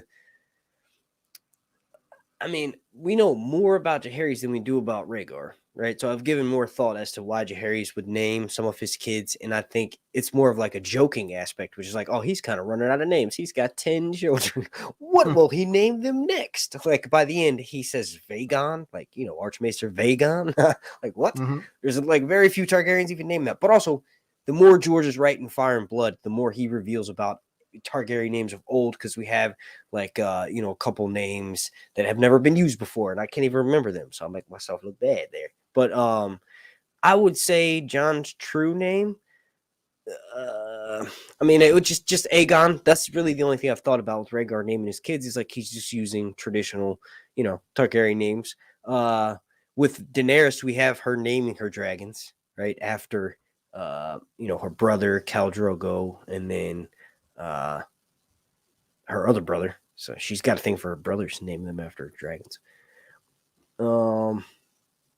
Yeah, I don't know. I would just say Jon's name is Aegon. Like if Lyanna, she knows Rhaegar's dead, she's naming in his memory, but also like I think this person said, you had said that before, that Jon was Ned was the name that might be Jon's name because Lyanna would do it in honor of him, right? Kind of, isn't that what this person isn't what Trisha was saying you had said before? Yeah, I guess so. I mean, it's a matter of who she would wish to do it in honor of. Yeah, maybe Brandon or her dad. So, Rickard or something, one of the Starks. Or Robert. Because she secretly had a love affair with King Robert. No. What if George does decide to do that? Of all the names that it definitely isn't, Robert is probably top of the list. I bet you if George does that, that would piss a lot of people off. Like, he's like, oh, yeah, Jon's real name is Robert because Lyanna and Robert were a thing. I changed my mind. All right. So I did see something that was pretty cool. It was a comment from Lucian. They said, how do you guys think the show will handle the age changes? This is going back to House of the Dragon. Age changes made to Aegon the Younger and Viserys. Will Aegon... Wait, you already answered that. This is the one I answered, but I misread it and I went for Aegon the Older rather than Aegon the Younger. God, this is why that chat stuck out to me because you said that. I'm like, oh, this is a good question. We just answered it. That's why it's a dude. My brain. Oh man. All right, so moving on. That was a good question. Good choice, Robert. Just to highlight that, I found that. So Trisha answered. This is whose question we were just answering. The right answer for Rhaegar would be Viserys. This was also in vain to what you were saying.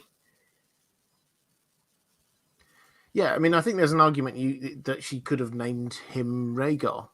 If she was in love with Rhaegar and Rhaegar died, then why not name him Rhaegar? I don't know. It's a mystery basically because it's like, who is it actually important to the plot? I don't think it really is important to the plot. The fact that he has got a Targaryen name is important to the plot. Exactly which Targaryen name it is, I don't think is important to the plot. Yeah. So here's one for you. I just want to get your opinion on this as a friend. How long do you think it's going to take them to release season 2 of House of the Dragon? I know that's random. I know it's random as hell. No, that's fine. I mean, we know that they've booked in some filming in Spain in March, April time. So that means that's the latest at which they're going to start filming. They'll probably start filming before that. I'd have thought they normally do some studio time before they go out doing the stuff in other countries.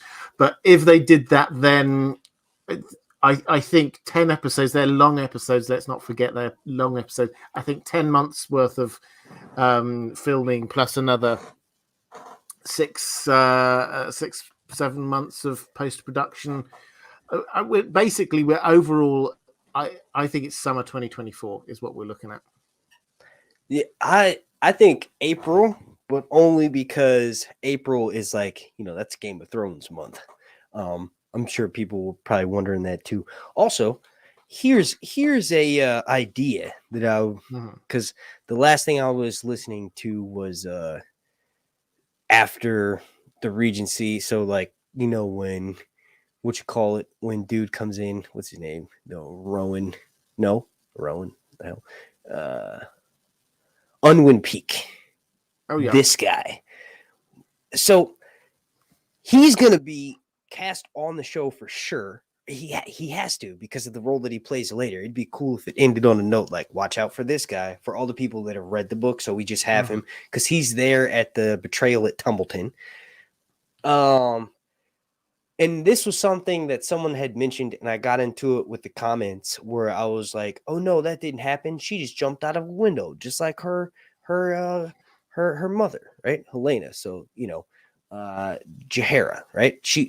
After Aegon III watches his mother eaten by Rhaenyra, you may think, oh, well, of course, the Greens won because, well, ultimately, even though Aegon dies, right, while the Dance of the Dragons is still happening, I guess it ends shortly thereafter he dies, but technically, he kills Rhaenyra. In the big battle is between Aegon and Rhaenyra. So Aegon feeds Rhaenyra to his dragon, which is like the ultimate Targaryen way to go. So you could look at it from a green perspective, like, oh, he wins. But then afterwards, you know, so I guess what I'm getting at is, do you think they're gonna who would you like to see as a fan cast play this character? Play Unwin Peake. Well, just to pick up on who won, just something I was kind of baiting because no. It was wearing my one greens thing over which here. you notice when you actually go through the family tree, is you say, well, who actually survived? The yes, we get Jaehaera, but she dies quite quickly soon afterwards. Same with Alicent, same with Corlys. Pretty much everybody else dies except for Daemon's 4 children. That's who survives. It's like, if you want somebody who won this, it was Damon. But in terms of no, go on. Then I know you love Damon, so you no. Yeah, no, for sure. I guess I was trying to get I was just doing like my showboating my knowledge of being like, oh, this is what I was just listening to, so I'm super fresh on this. But no, I honestly wanted your opinion. The big question, and I just remembered it, is where do you think they're going to end? Like, who do you think they'll cast Unwin Peake? Will he be a person in? So they said 4 seasons, I think, is what Ryan Condal wants. I think George even said that, not a blog or whatever. Where do you think it'll end? And like, do you think they'll bring in Unwin Peake to set it up as like a nod for book reader kind of thing? Like, hey, this guy's coming in. So they will end it. I'm pretty sure. Let's see whether I can get the exact quote. So they're in the north, Cregan Stark announced, and my place is at Winterfell. That's it. It's at the Hour of the Wolf. I think it's, in my mind, it's pretty clear now. So hashtag spoilers for the show, but it's like, season 1 is the build up to the dance.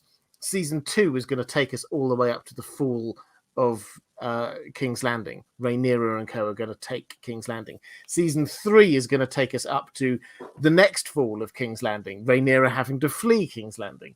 And then season 4 is all of the messy stuff at the end, leading up to the Hour of the Wolf. And I don't think we're going to go into the Regency. I think, yes, we will have Unwin Peake will be introduced, but I don't think they're going to show. It's a shame because I love the Regency period, but I don't think they're going to show the Regency. It will end with the end of the Dance of the Dragons, which effectively is the Hour of the Wolf.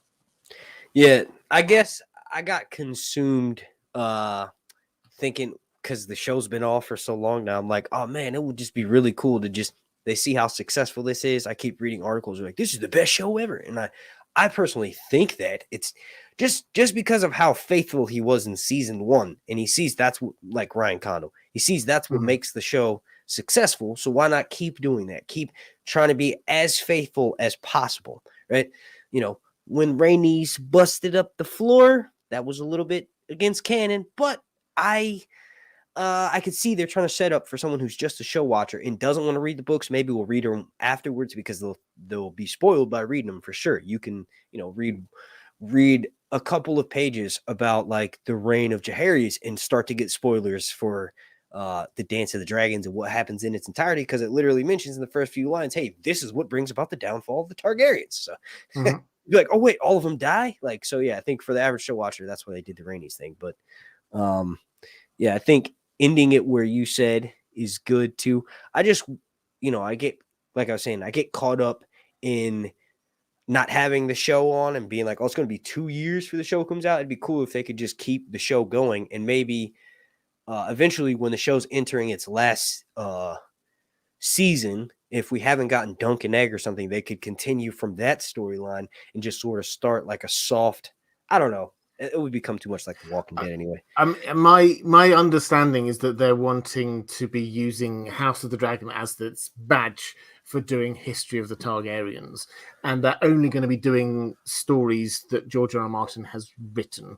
So I think after we get 4 seasons of the Dance of the Dragons, we're going to go all the way back and then do Aegon's Conquest. That's just my take. Before that, we will have some other spin-offs. So I don't think we need to worry too much about that. Yeah, I think a big one too, where they could do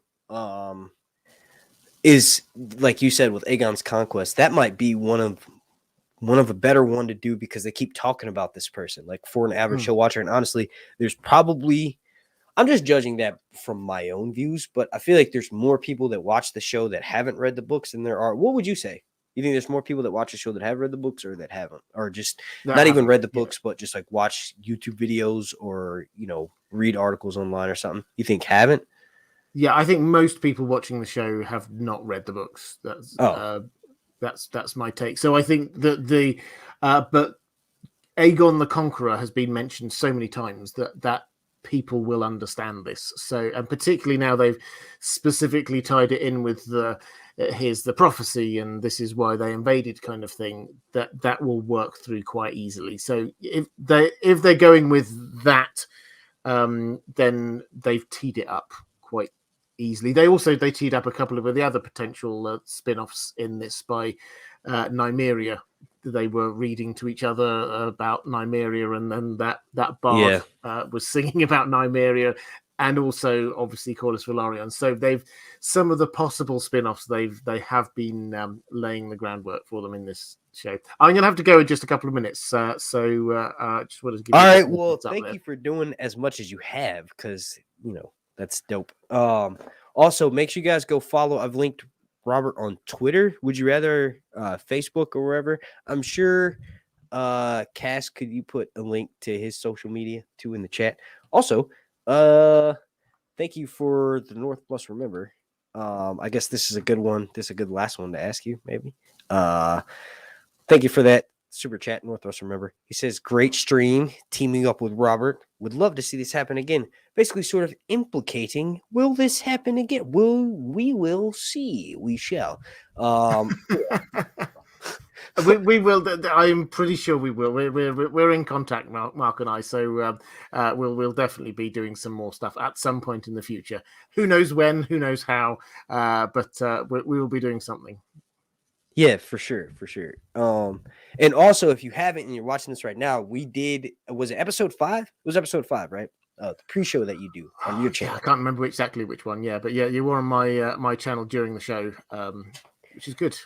Yeah, and if you want to go way back, there's live streams that we did with a couple of people. I think Kyle and Ray were in one of them, maybe. And Johnny, this Irish guy. I don't know. But if you want to go way back, those may still be out there too. They're so far back that I can't even reach them on my YouTube Studio app, because I literally, every time I start to scroll for 3 minutes, it resets itself because I have 800 videos here on YouTube.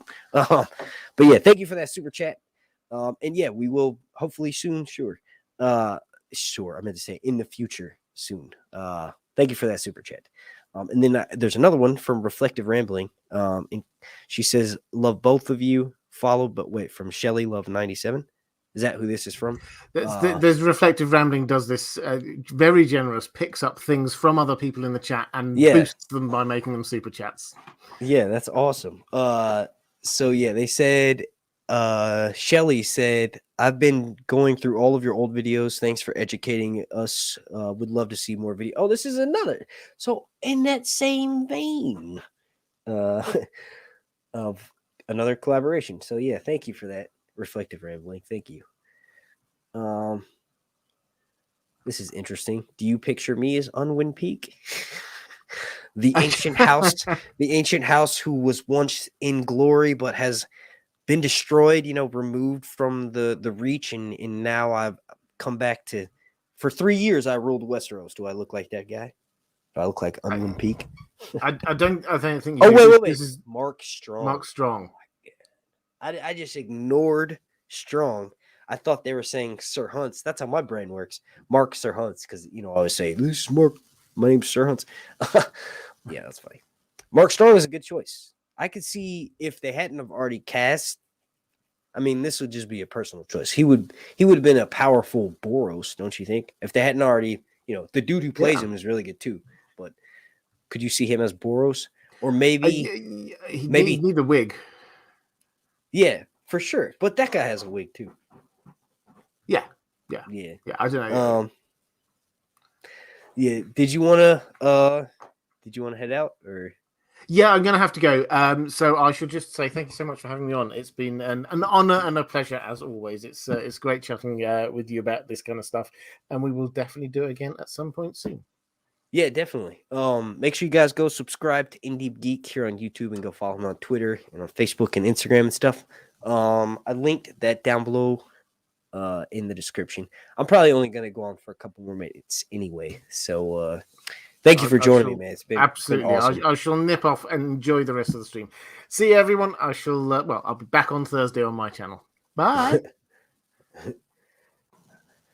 All right. Yeah, thanks again, Robert, for joining me. And that was a lot of fun. It's cool to have a guest. Oh, I can take off my headphones now.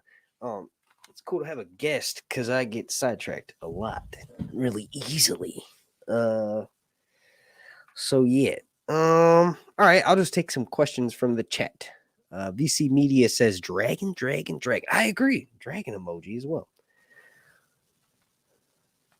Laura Estrada says this was a great live stream. Thank you. Carl Karsnark says bye, Robert. Yes, bye, Robert. Make sure you guys go follow him on Instagram or on Twitter, and also on his YouTube channel, of course. That I know I linked down below in the description. Team Thought says bye. Laura Estrada says bye. Thank you both. Oh, the live stream's not actually, I'm gonna keep going for a couple more minutes. If my children were being too much of a menace, I would have heard them by now. And so far, I only heard a little bit of a peep a little bit ago.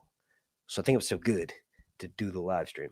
I haven't done a video all week. Well, I did a video. All right, Batman, come here. I hear you. You want to get your shine, boy? You want to get your shine? He's like, hey, you had me out of the live stream when you was talking to your English brethren the whole time. Yeah, I know. We was chatting it up. You know what I'm saying? All right, Batman, you can't keep nipping at my feet because I get distracted. And that's already a problem. North must remember. Yes. Kim Harden. Thank you. Great guest. Indeed. We've, like I was saying before we left, we've done some old school streams on my channel. We actually did one in episode 7, or I'm sorry, season 7 of Game of Thrones. That's how you'll be able to find it. Where I convinced him to stay up late to not only watch Game of Thrones, but also go live with me after the episode. And that was really fun because he's really exhausted. We started live streaming like 10. So what is that, like 3 in the morning over there? So he had to watch the episode and then go live after. So that's a really fun stream. We used to be wild back at, well, you know, I'm always wild, but you know what I mean. You're all right. I just noticed the hand of the kingpin on the mic. Oh yeah, nice. This, not that if you care, this was actually, I bought this, or no, it was given to me at Con of Thrones. Someone 3D printed a bunch of stuff, and they were selling them, but this was given to me, and I've had it. So I just, you know, I found it when we moved, and I put it right here on my mic stand. So thank you for that. Cool. I'm glad you like it. Amazing live stream. Thank you. Did I already highlight that one? I definitely had to follow Indie Geek. You guys make it really good. Yeah, it's cool because obviously he's very knowledgeable, but also more importantly, he can think and then remember what he was talking about if he goes on a side tangent. I'm struggling with that. I try to do that. So when I have a guest, right, specifically with Robert and then also with my buddy RHAENYS, and then also I've done live streams with other people. Like I've done a live stream either on my channel or on the other person's channel with pretty much everybody in Game of Thrones that does Game of Thrones video, except for like the really big people. Right. So like I've even done a video with Talking Thrones. I don't know if he still has it on his channel, but we did a video when he first started. I started before him.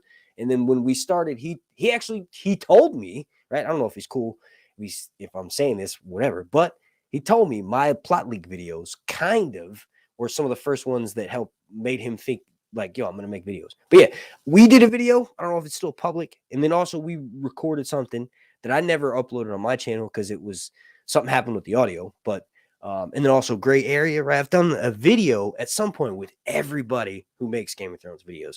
But yeah, Robert specifically is cool because not only have we done live streams a couple of times, but I've met him like with a lot of other people at these conventions. This is cool.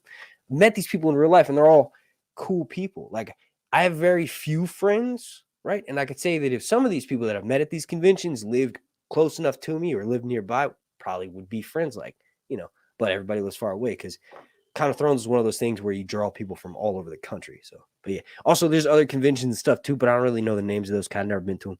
Spicy. Oh, Gray Area. You like her, but you spelled her name wrong. Isn't that interesting? It's Gray. But yeah, I've done streams before with all of these people. Sorry,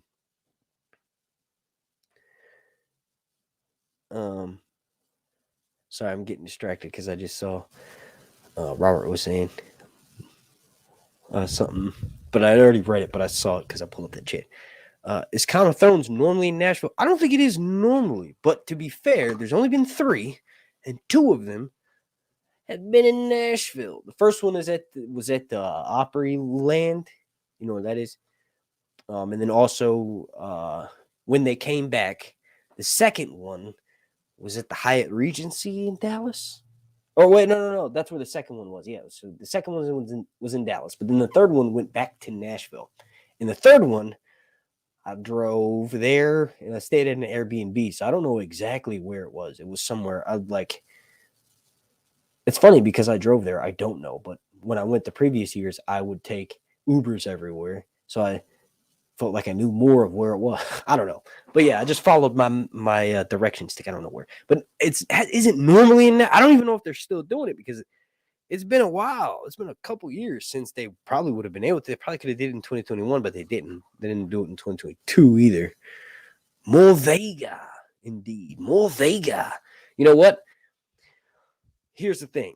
I was about to do a really good British accent, but Robert and like other British people, they get jealous when Americans do a convincing British accent and they go, that wasn't very good. That was Australian or something like that. But here's the thing. Australian is impossible for Americans to do. I'm an accentist. Here's the thing. Australians are really hard for Americans to do because Australians themselves have like 5 different dialects, right? English dialects put into one.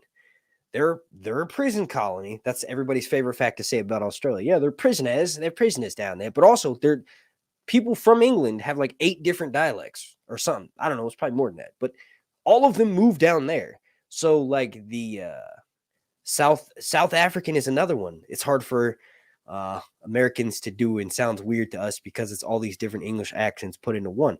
So I am very much an accentist. So when I say I do something, it's an honest attempt. There are certain accents I can do very well. Like your mother, I can do your mother accent. I can sound just like your mama. But no. So yeah, he kind of got a little bit offended at how good my accent was. So that's why he was like, oh, that was Australian. But no, it's not actually Australian. Australian is something like Steve Irwin. Good eye, mate. I'm Steve Irwin. One bite from him, my cat, and it's all over. But that was a weak Australian, right? Because like I said, Australians sound weird to Americans because of all of the different dialects of the English, as in like England, that English, put into one. But if I were to say, I don't know, be put under pressure, someone's pointing a gun at my head, I bet you I'd do a pretty damn bang-on job. If someone's like, if you're not from London, you're fucking dead, mate. I bet you I'd do like a passing like urban London accent. Like I'm mixing them all together because, you know, on that Delta 8. All right, so look, this is a good time. 86 people watching. Thanks to Robert. Got a lot of people watching too. This is the new time that I do live streams. Usually I'd be starting at 7, but 6 was actually pretty good. So maybe we'll do 6. I don't know. You all let me know on Patreon. Also, please join on Patreon. There's, you know, if you want to, okay, so here's how I'll throw it as an advertisement because I always talk about it. If you join Patreon and you've never read the books, perfect. Because as of right now, and I'm going to go back and do a Game of Thrones. As of right now, I'm doing chapter breakdowns that I think are very funny, where I talk about everything that happened in the chapter. And sometimes I'll include 2 chapters if either it's a shorter one or if it's just more interesting. But I'm not going in order. I haven't done that yet.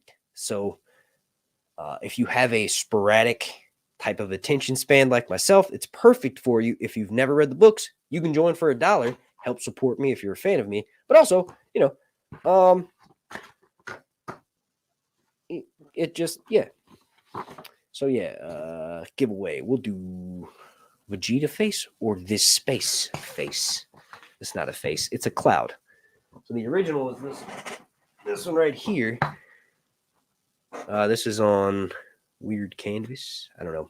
it's Target canvas. It was like the cheapest. Well, not even Target. It was a Walmart. But yeah, what I did was I took a cotton ball and I mixed like cerulean purple or blue or something, and then a bunch of different other colors, and then also silver. And that's something that that did not translate to the copy, but maybe you can kind of see it. I used silver, actual silver paint, and I was nervous as shit about it. So I'm like, this is going to ruin this.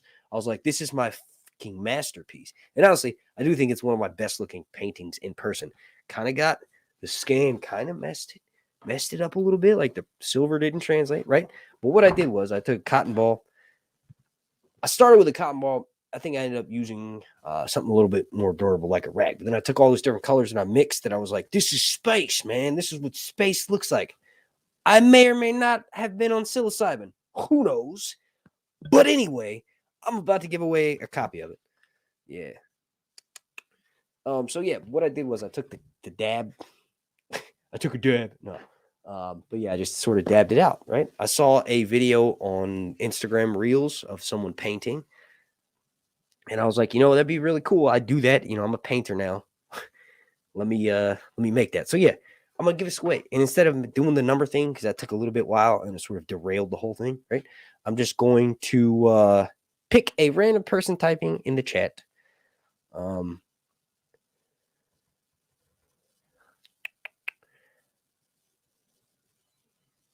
Hey, Batman, I'll show you to everybody one last time. Batman, do you want to pick the person who wins? You know what I should do? And this might actually make my girlfriend happy. I should go downstairs and let my son pick a random username, right? Because he knows how to read. My son reads about 480 words a minute. I'm sorry, my son types about 480 words a minute, which is like, you're probably like, dude, 60 words a minute is actually pretty kind of impressive. Maybe 90 words a minute.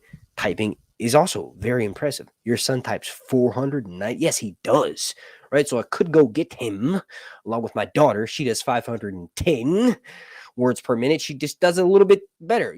That's one thing I'm learning. I always heard that before I had children. I always heard like, girls are better than you. We're better than you. I always heard them saying that, but I'm like, bullshit. Right. But now I have a daughter and I see she can type. I do all sort of competitions with my children. Like I want them to be competitive so they be way more successful than I ever was, right? In the typing, right? She beats Luke at most things, but Luke still puts in a gives it a good try, right? Also, he beats me when we do things. We do competition things like who can put away the dishes the fastest, right? But anyway, I go get my son, have him pick a username, and I'll give it to that person. But I ain't trying to do all that. Because I'm live streaming and my girlfriend's watching this. So she's probably hearing this and being like, oh, you're not going to come get your children here. I'm going to sit on your stupid computer and do your freaking podcast. No, I'm just kidding. She's not like that. Maybe she is. Change your way. No, I'm just kidding. Change your ways. Be more supportive. I'm just kidding. She's very supportive. Very supportive. I'm actually just joking. Just kidding. Oh, shit. Super chat from Barbie Tuck. Thank you. Long live Hunts. Thank you for that, Barbie. You just paid for all of the art that I'm giving away because my art is worth nothing. My art is worth less than nothing, but you gave me a super chat. I'm about to give this away to a user name. Your last great night.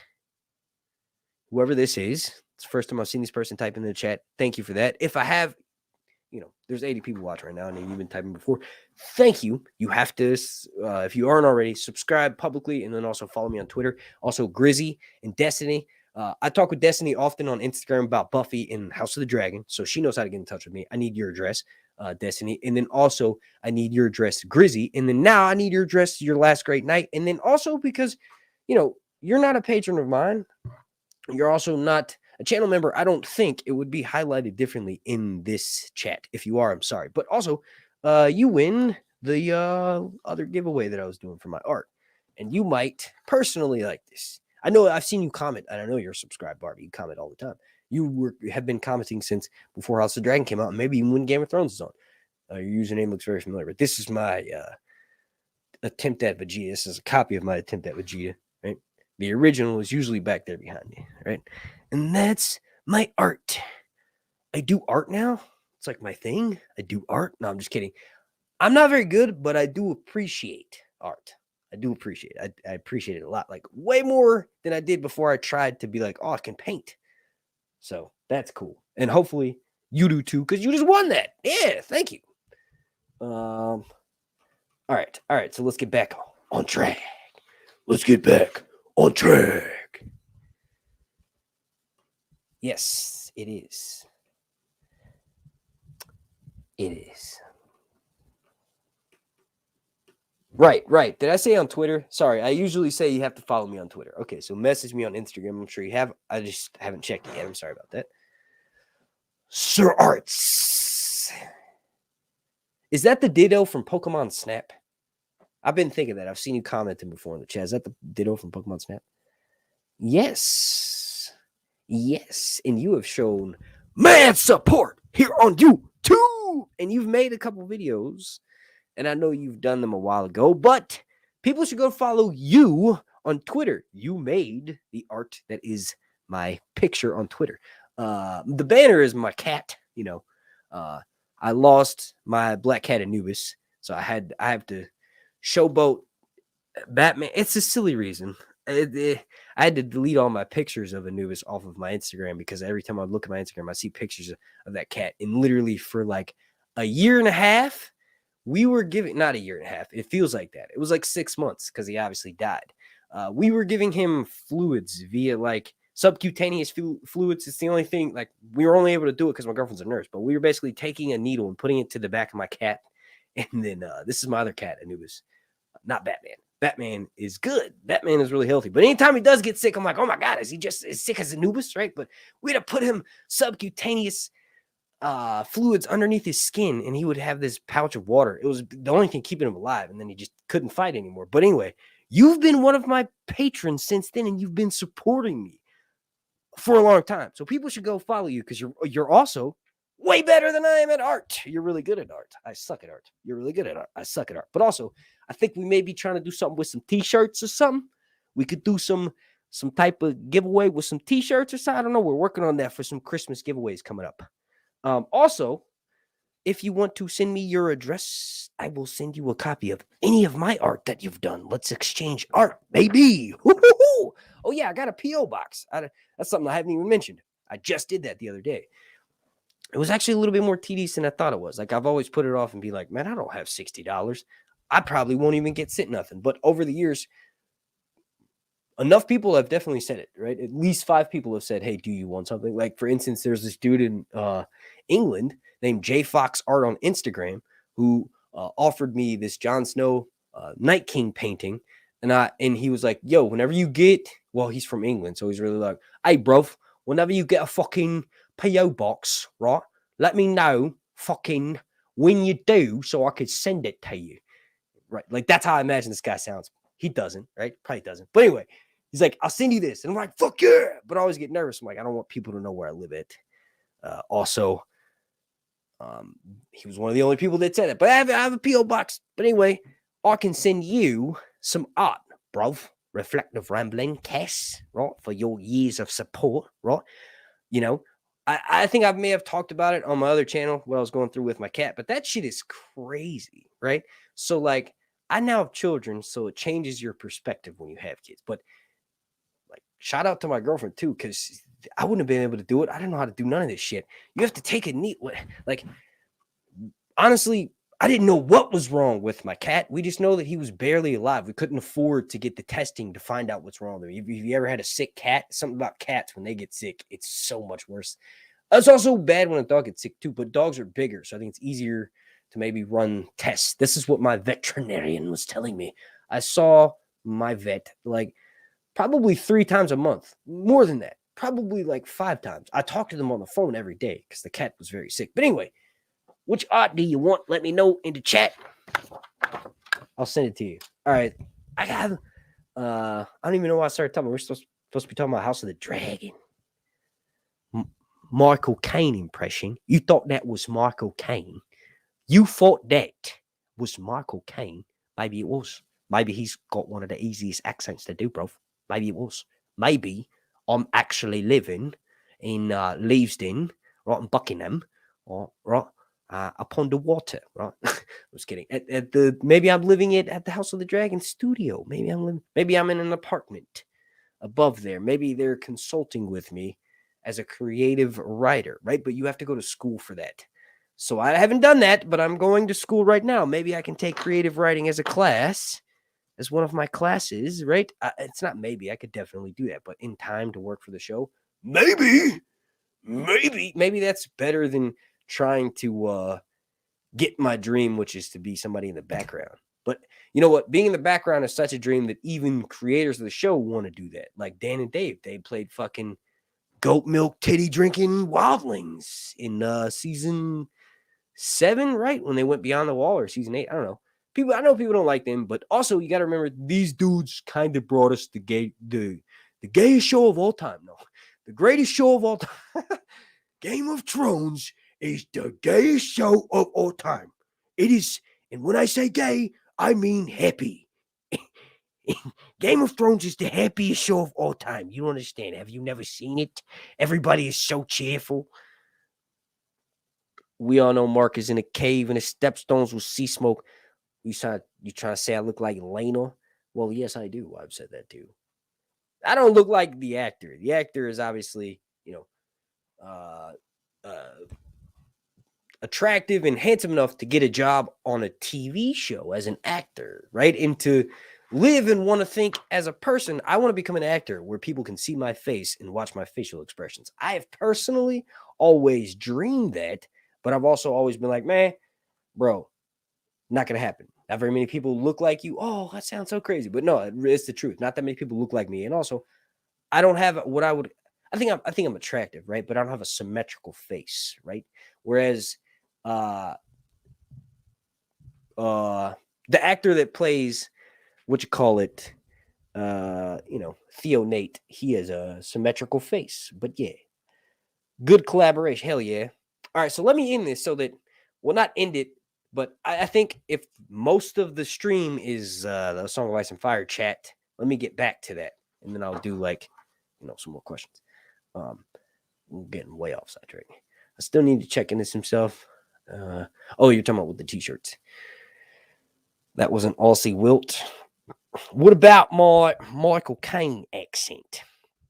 All right. So I actually, when I listen to it, right, if I listen to someone who is a Kiwi or an Aussie, right, if I listen to Millie Alcock, if she's got one of those Australian accents that I think is really easy to do because she kind of Americanized it a little bit. I don't know if she's from, well, if you're from Australia, you're pretty much only from the coast because that's the only inhabitable place.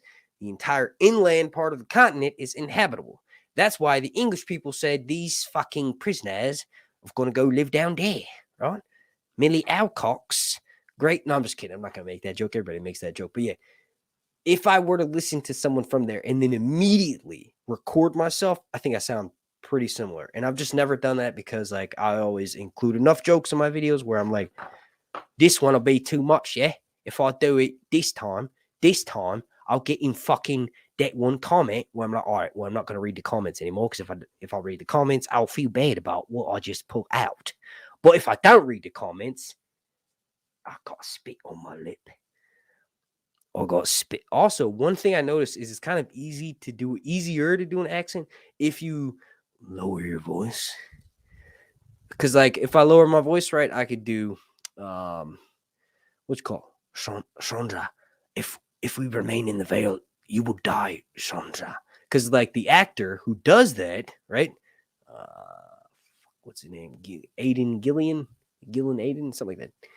The guy who plays Littlefinger, right? Peter Baelish, right? He does that when he's playing the character. When he says his lines, he kind of does that. So if whoever I'm trying to do the impression of, if they talk lower and slower, it is easier to do the accent, right? So hello governor, and when I do my most rumbly British accent, which is basically very similar to remember I'm an accentist, very similar to Gollum when he narrates Lord of the Rings books, which is him narrating the Lord of the Rings books and them not specifying that. Well, no, they do, because you can listen to a sample. But he's the reason why I haven't made it all the way through them, because his Hobbit voices are very harsh, and you all know who I'm talking about. He's an amazing actor. He's an amazing character actor as well, right? Smeagol, right? It's hard to get through. I need the classic, I think it's 1980s or something, early 2000s when it was recorded. I need that to get through the Lord of the Rings so I can start recording Lord of the Rings content. But I will not make Lord of the Rings episode breakdowns. Cassie, I was talking to you about in the DMs on Twitter about who was this character and why did this character survive, right? So I don't even know enough, but I want to. What I will say is that as a child, the Two Towers, I've told this story like a million times probably.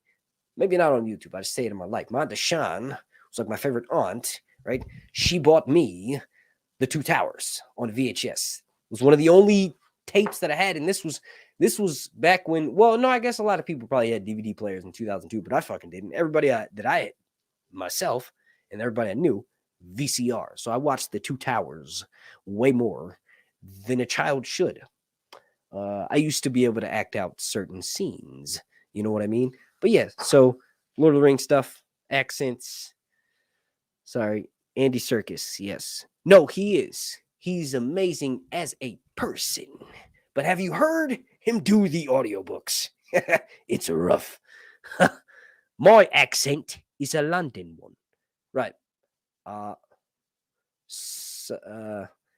If there's any foreigners, if there's any foreigners watching right now, you might be offended by what I'm saying.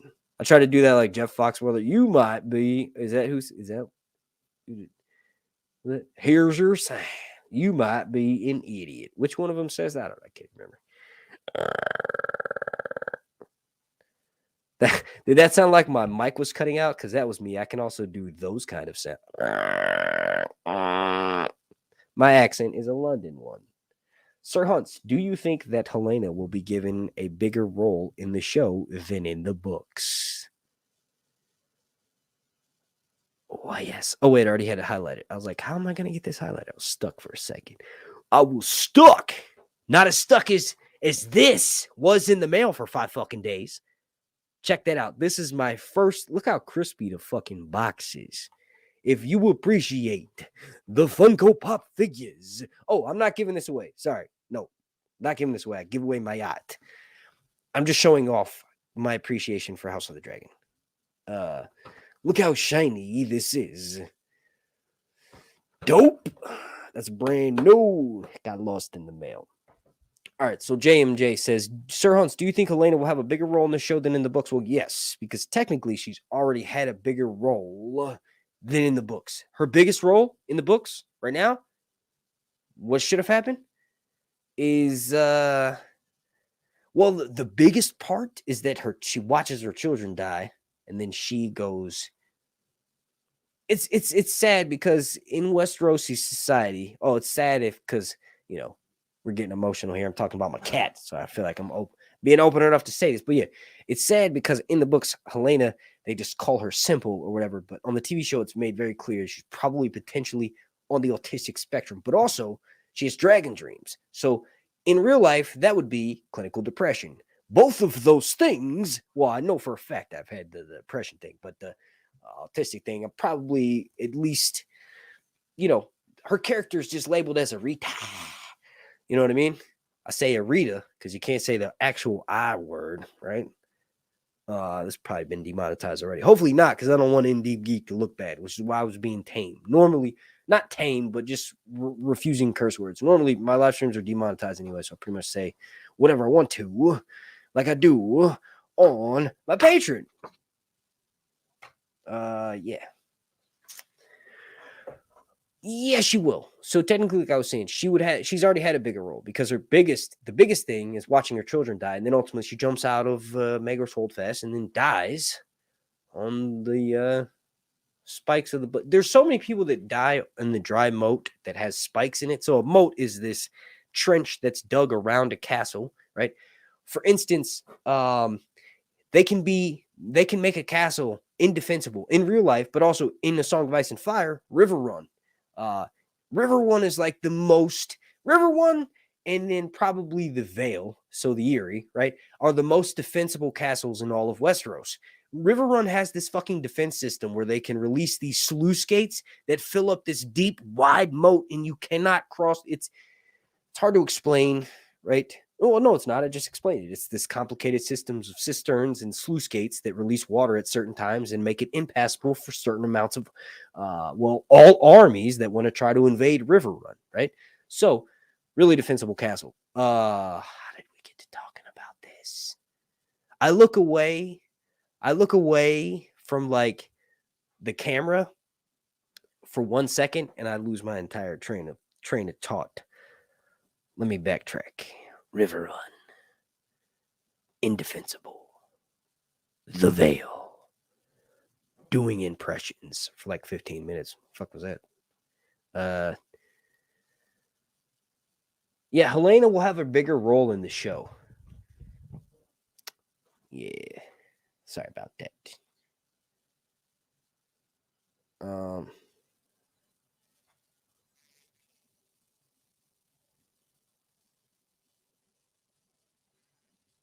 That was probably my first DVD player, but we still have VCR. Hey, nice. We've been looking for one, but like I think on eBay, and this was honestly, I haven't been looking consistently, but on eBay, I looked one time and people were trying to sell them for $150. And I was like, hey, that's fucking absurd. VCRs have never cost that much as far as I'm concerned. So yeah, I've been wanting to get one just because my girlfriend has a lot of tapes. Her dad has one, but it's like they're that rare. So yeah, hold on to that. DVD player as well too. I usually pirate my movies. If it's something that I really, really like, I'm obviously going to go watch it in person to pay for it, right? To support the movie. Sir Hunts, think about, wait. I'm going to come back to that. Breanne Johnson says, I got my Cyrex. Sorry. I didn't see any comments about my Funko Pop. I'm probably missed them, but I just didn't personally see them. She says, I got my Cyrex Funko Pop last week. She's beautiful. Want the Caraxes now. Nice. The Caraxes one I'm very disappointed in because they just made it have a normal fucking neck. How you mess that up? There's got to be a special Caraxes coming out where it's just the neck. The entire thing is just a neck. Also, I was telling Robert about my Funko Pop, and when I mentioned how it had a bobblehead, he kind of looked at me like, what, it had a bobble? Maybe he's seen him before, but I got the impression from our conversation that it was not normal for Funko Pops to be bobbleheads. It makes me concerned for some of the bobbleheads that I have that are really nice, to the point where I've refused letting my son play with them, right? So I let my son play with the baby Groot because, I like Marvel movies. I like Guardians of the Galaxy, but I'm not too attached to that Funko Pop. Although I am, because it was a gift. But that was one I let him play with. But I've refused certain ones, like the Brandy one, sitting in the wheelchair holding the cat's ball dagger. Really cool scene. I remember the video that I made on that. It did really well. And back then, and still to this day, if a video does well on YouTube, it attributes to my self-worth for that day, if it's the day I release that video. That's why YouTube is sick. A lot of jobs fuck with your mental health. Life fucks with your mental, but YouTube, if you have the type of personality that I do, if a video doesn't do well, and I think there's probably some YouTubers that can agree with that. I know there are. I know for a fact, for sure. But yeah, the Cyrex one you got, Funko last was yeah. Oh yeah, the Caraxes. That's what I was saying. They need to do one with the proper neck, because that Caraxes one they have currently is disappointing. Robert brought up a great point, how Caraxes' long neck might be the reason he outlives Vhagar. Did he say that? If he did, either way, yeah. I thought I was mentioning how his size would probably be the reason why, like, not Caraxes' size, but the way that it looks weird. I don't know. He's probably said that in one of his videos. I don't know. I don't watch his videos, but yeah. I bet someone could make a lot of money if they make real cat. They do make real cat's ball dagger replicas. Go to Google. I'm telling you what to do. Go to Google and type in Valyrian Steel. It's a company that makes knives and like long claws like this. That behind me is this thing from Walmart. It's like a prop. What you call it? Thing. That's why you said that. This thing right here. Yeah, this was like $10. It's not even real long claw, but I'm gonna paint it. I keep saying that, but I haven't done it yet. But eventually I will. Okay. Trisha Ann, I forgot to come back to this. Sir Hunts, think about Jon's real name and let me know next time. I will. I've done videos on it. I just wasn't prepared for that question. For one, because you were late to the party, as in when I posted about it on Patreon this morning. You didn't comment, but that may not be something that you could help. I was just kind of, it was a late question, so I didn't have time to think about it. But I've made videos about for the TV show what Jon Snow's name could be, and that's kind of more so what that question is based on, right? Because it seemed like some of your reasoning behind it was based on show stuff. There was obviously book reasons too, but for the books, Jon Snow, and for the TV show, as we saw, is always going to be Jon Snow. So his name is important to us because we want to know. It's kind of like a thing as a nerdy fan. For me, I feel like as a nerdy fan, what's Jon Snow's true name? But ultimately, he's a Stark. So Jon's name in the book, Stannis is still alive. George has confirmed this, regardless of the sample Winds of Winter chapters that he released, regardless of what the pink letter says and all that bullshit. He's still alive. He's probably going to be alive until A Dream of Spring, until he's like murdered, right? I don't have time to go through a whole Stannis thing right now because we've been going for 2 hours, but I think Jon's gonna be Jon Stark. He'll be legitimized. That's who he'll be. He could be a Targaryen who marries Daenerys and becomes one of her dragon riding husbands, right? Like, so Daenerys is gonna be like Aegon, but it'll just be opposite because that's how George writes. I'm not saying that's what I think, but based on his writing, my interpretation of it, so I guess it is what I think, right? I think Daenerys will have 2 husbands and they'll both have to ride her dragon. That's what I was saying earlier with Robert. Depending on which one of them can claim a dragon, that's kind of what she was doing to Quentin, right? So she takes Quentin downstairs. She's like, hey, look, bro, if you can, these are my dragons. If you can mount one of them, I'll be like Aegon of old and I'll have one husband. And I'll have another husband. She probably was going to get rid of his Darza Lorak anyway, right? Poisoned honey locust, but also he's kind of like, we'll just say not the greatest person. I could have a really creative cuss word thing. Yeah. All right. So let me,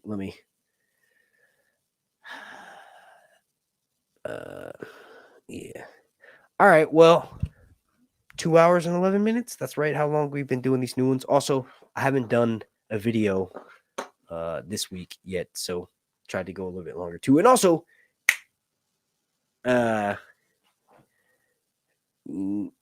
we had Robert on for the first hour and a half, so that's a surprise guest too. I'm gonna try to get to do more collaborations with other people, like I said, but I've done a collaboration with almost all the YouTubers that's kind of possible to do a live stream with. Not live streams, but also videos too, whatever.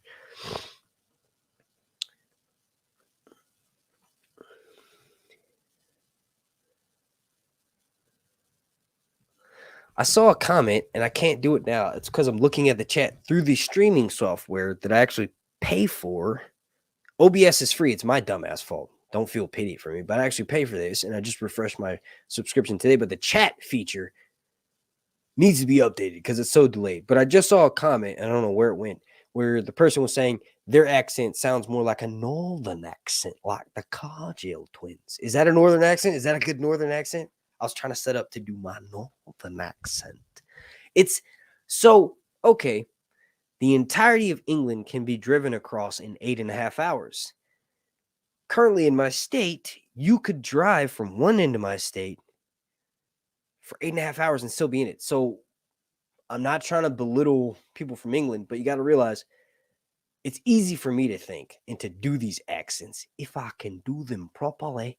Well, northern is Liverpool. That's where the Beatles are from. I'm the quiet Beatle. That's Ringo Starr. You could do that. I'm the quiet Beatle. So you could do the northern accent based off of that, and then also winter is coming. Parts of the oohs and the ahs and the a's, or something like that, right? So the northern accent is if I hear it, it's one of the easier ones for me to do, but I think of it as close to Scottish, but not almost Scottish. And I know it's offensive to people from Liverpool, quiet little people from Liverpool.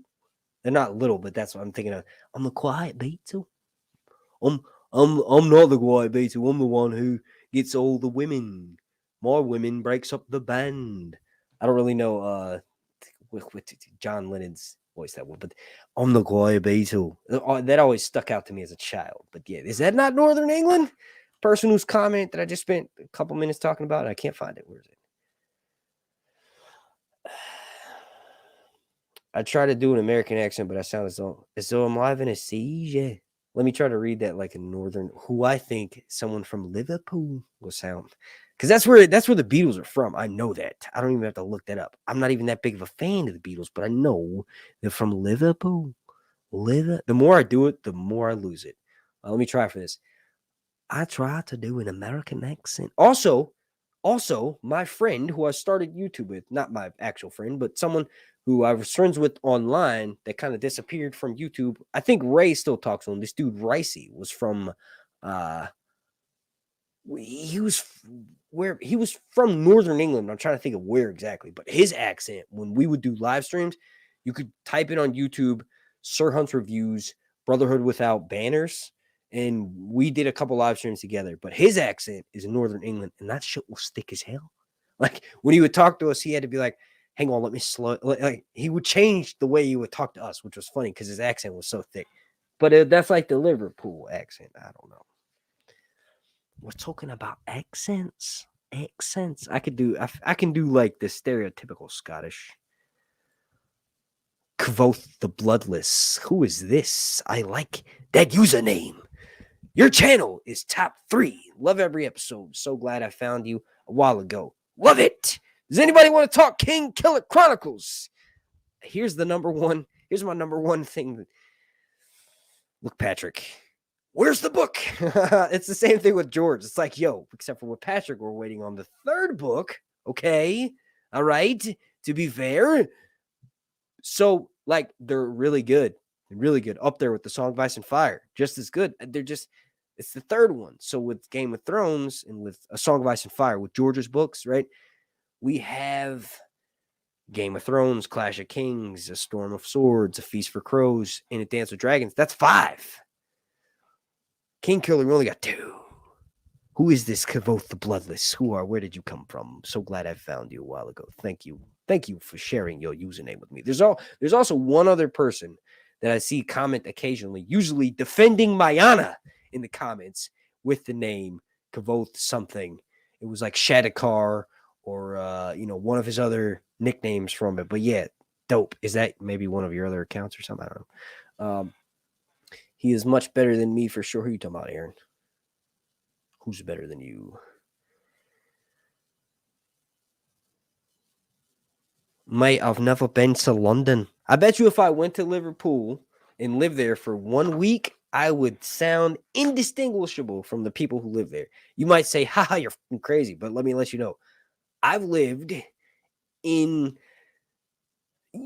maybe you're not from the United States, so maybe you don't know this, but I've lived in the amount of territory where like 50 to 100 different type of accents are in geographical type, and the easiest way to blend in is when you move every year. Like literally, when you live in apartments, lease is up. You move every year because if you, as a kid, you know this. Well, I know this now as an adult. I mean, when you re-sign your lease, right, it goes up. So it's just easier to move every year. When you move, you're probably a different school. So usually, one of the ways to fit in at school, I can't remember if I've said this before, is to do like an accent. So when I've moved from like large moves, so when I moved from Detroit to DC, right? And I went to, I can't remember the name of the school, but it was cool to have a, kind of a foreign accent kind of thing. So I've been doing accents for a while, but yeah. So I'm an accentist.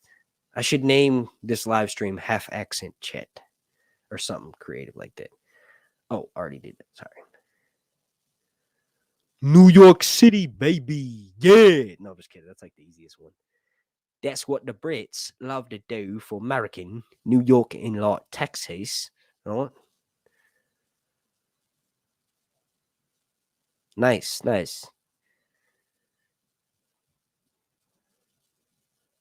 Draw emotes. Helena. Draw spikes. Oh yeah. Helena, when she jumps off, I can't remember if I was mentioning this back then. She stays alive for a little bit, a pretty decent any amount of time that when you jump out of a building and land on swords stuck in a sort of like a half tunnel, right? Dug in around the castle with these giant spikes sticking out. Anytime you jump onto that and then don't immediately die, any amount of time that you spend still alive is painful. But she spends a significant amount of time. Helena, it's like I think a few minutes. I'm sorry, not Helena.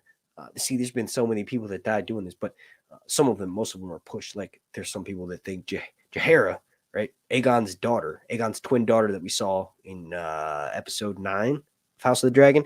There's some people that think she was pushed out of the window by basically anybody who's guarding her door, anybody who allowed it to happen, it's their fault, right? So whoever it was, Cesario the Tiger, under his command, ultimately Unwin Peake, he ran Westeros for 3 years. Like I was joking around with Robert earlier when I mentioned that. I am Unwin Peake, right? But when you compare how long Helena lived on the drive, I think it's a few hours. I can't remember if it's an hour, like half a day or something, but it's probably a few hours. And the reason why is because the chaos of the city doesn't allow them to get to her faster. But when it happens to Jaehaera, it's like immediate, and it's still gruesome because when they take her off, she dies right away. So it's like this little, this little tin. Did I get water? Oh, no shit. How did water even get over there? Is that my spit? Bruh. Who won the Vegeta one? I'm gonna know because the person's gonna be honest with me, and I'm gonna go back and watch after this. But whichever person won the Vegeta one has a drop of my DNA on it, baby. I'll dry it out and paint over it with a freaking paint to cover it up. You won't even notice. I promise you won't even notice. I'm saying that because I don't have any more ink. I used all of my ink to print these images. Also, not just because of this one, but the last giveaway that I did, I used that to print the 2 images that I gave away last week. But yeah, the dry modes, it's a problem. The Megwas hold fast, it's a problem. You got to watch out. Someone's going to kill you. All right. Well, all right. So 2 hours, 21 minutes. I got to go because I hear the crying is starting. All right. So they're going to play off of each other. Someone's going to start crying. They're going to be peaceful. You're going to settle that one down. Maybe I was going to start crying because they're like, why are they getting all that attention? That's how it is. All right, y'all. Thank you for watching. This has been really fun. Also, thank you, Robert. Make sure you go follow him, In Deep Geek on YouTube.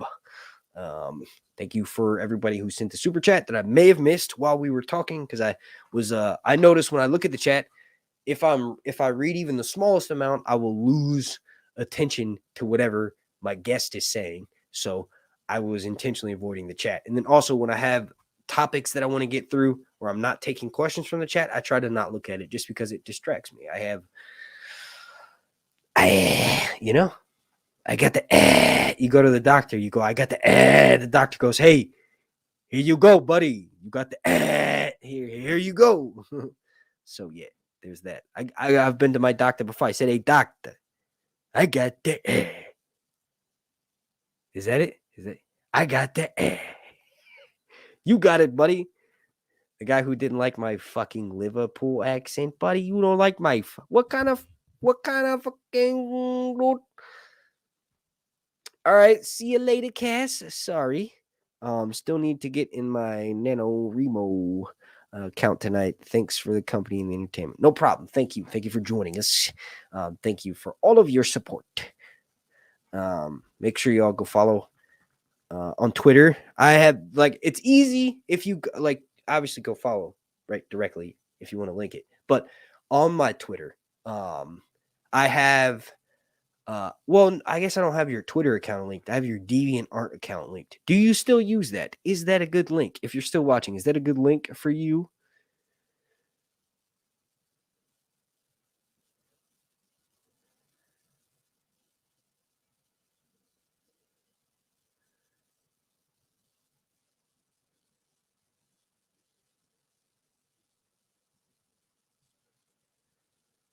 What's this about Kavoth the Bloodless? I will help you. I will help you. What are the problems? Got a dip, but I'll rewatch. Oh, sorry, Cass. What's a good link? Did you already leave? Damn. Well, if you watch this afterwards, I guess I'll message you and then post a link in the description. There we go. All right, so thank you everybody for watching this. I want to give a personal shout out to the Dragon Lord tier, right? So I've already mentioned the Dragon Knight tier. Thank you to everybody who's joined that. I'll give a shout out to them in a second. But also the Dragon Lord tier is kind of crazy because it's $100, right? But Brandy rejoined it. So thank you for doing that, Brandy. And then also shout out to everybody who joined the Dragon Knight tier, right? Oh, yes, it's Dragon Lord, Dragon Knight. That is Breanne Johnson, Heart of Inspiration in the Northwest. Remember, who you've seen very active in the chat. Make sure you go subscribe to his channel. But thank you for all of y'all's support, right? And then thank you to everybody for watching, because if you can't support me, 100% understand that. I have 2 children, which ultimately, when you walk up to a stranger and you go, I have 2 children, they go, oh, so you're poor? Like, yes. Yes, I am. Thank you for reminding me, right? But no, for real. It works all the time, right? Let me give you an example. When I drive our main car around, right? We have 2 cars. We're fancy, right? But no, the one with the car seats in it, both of them have car seats in it, but only one of them has the big bulky one that's easy to be seen, that's visible from the street. Not when my children were in it. But, well, obviously, if they're in it, then that's an ultimate, like, people will ask you for money if they need it, right? But usually, I've noticed, when the car seat's in the car, you get asked less for money. So that's why I came up with that joke. You walk up to a stranger, and someone goes, who are you? I have 2 children. They go, okay, so you're broke. So ultimately, if we're trying to be friends, probably can't do that many things. So that's why I take time to give shout outs to people that join my Patreon. And also, they're on a journey with me, because once I ultimately reach that goal, or I guess I don't even have to say I need $1,500 a month every month. Not necessarily. I just need to get my laptop. But I mean, ideally, my bills are around that much. If I'm doing content full-time on Patreon, which would be what I would consider full-time on Patreon, it's what I was doing full-time here on YouTube, which is 3 to 4 videos a week, which doesn't sound like a lot, but if I were to upload any more than 3 or 4 times, either on Patreon or on YouTube, people would get sick of me, like they are right now, right? 2.5 hours. All right. Along that, as all it is, was that. Thank you to everybody for watching, and thank you to every single person who's watching this afterwards. So it is, was that,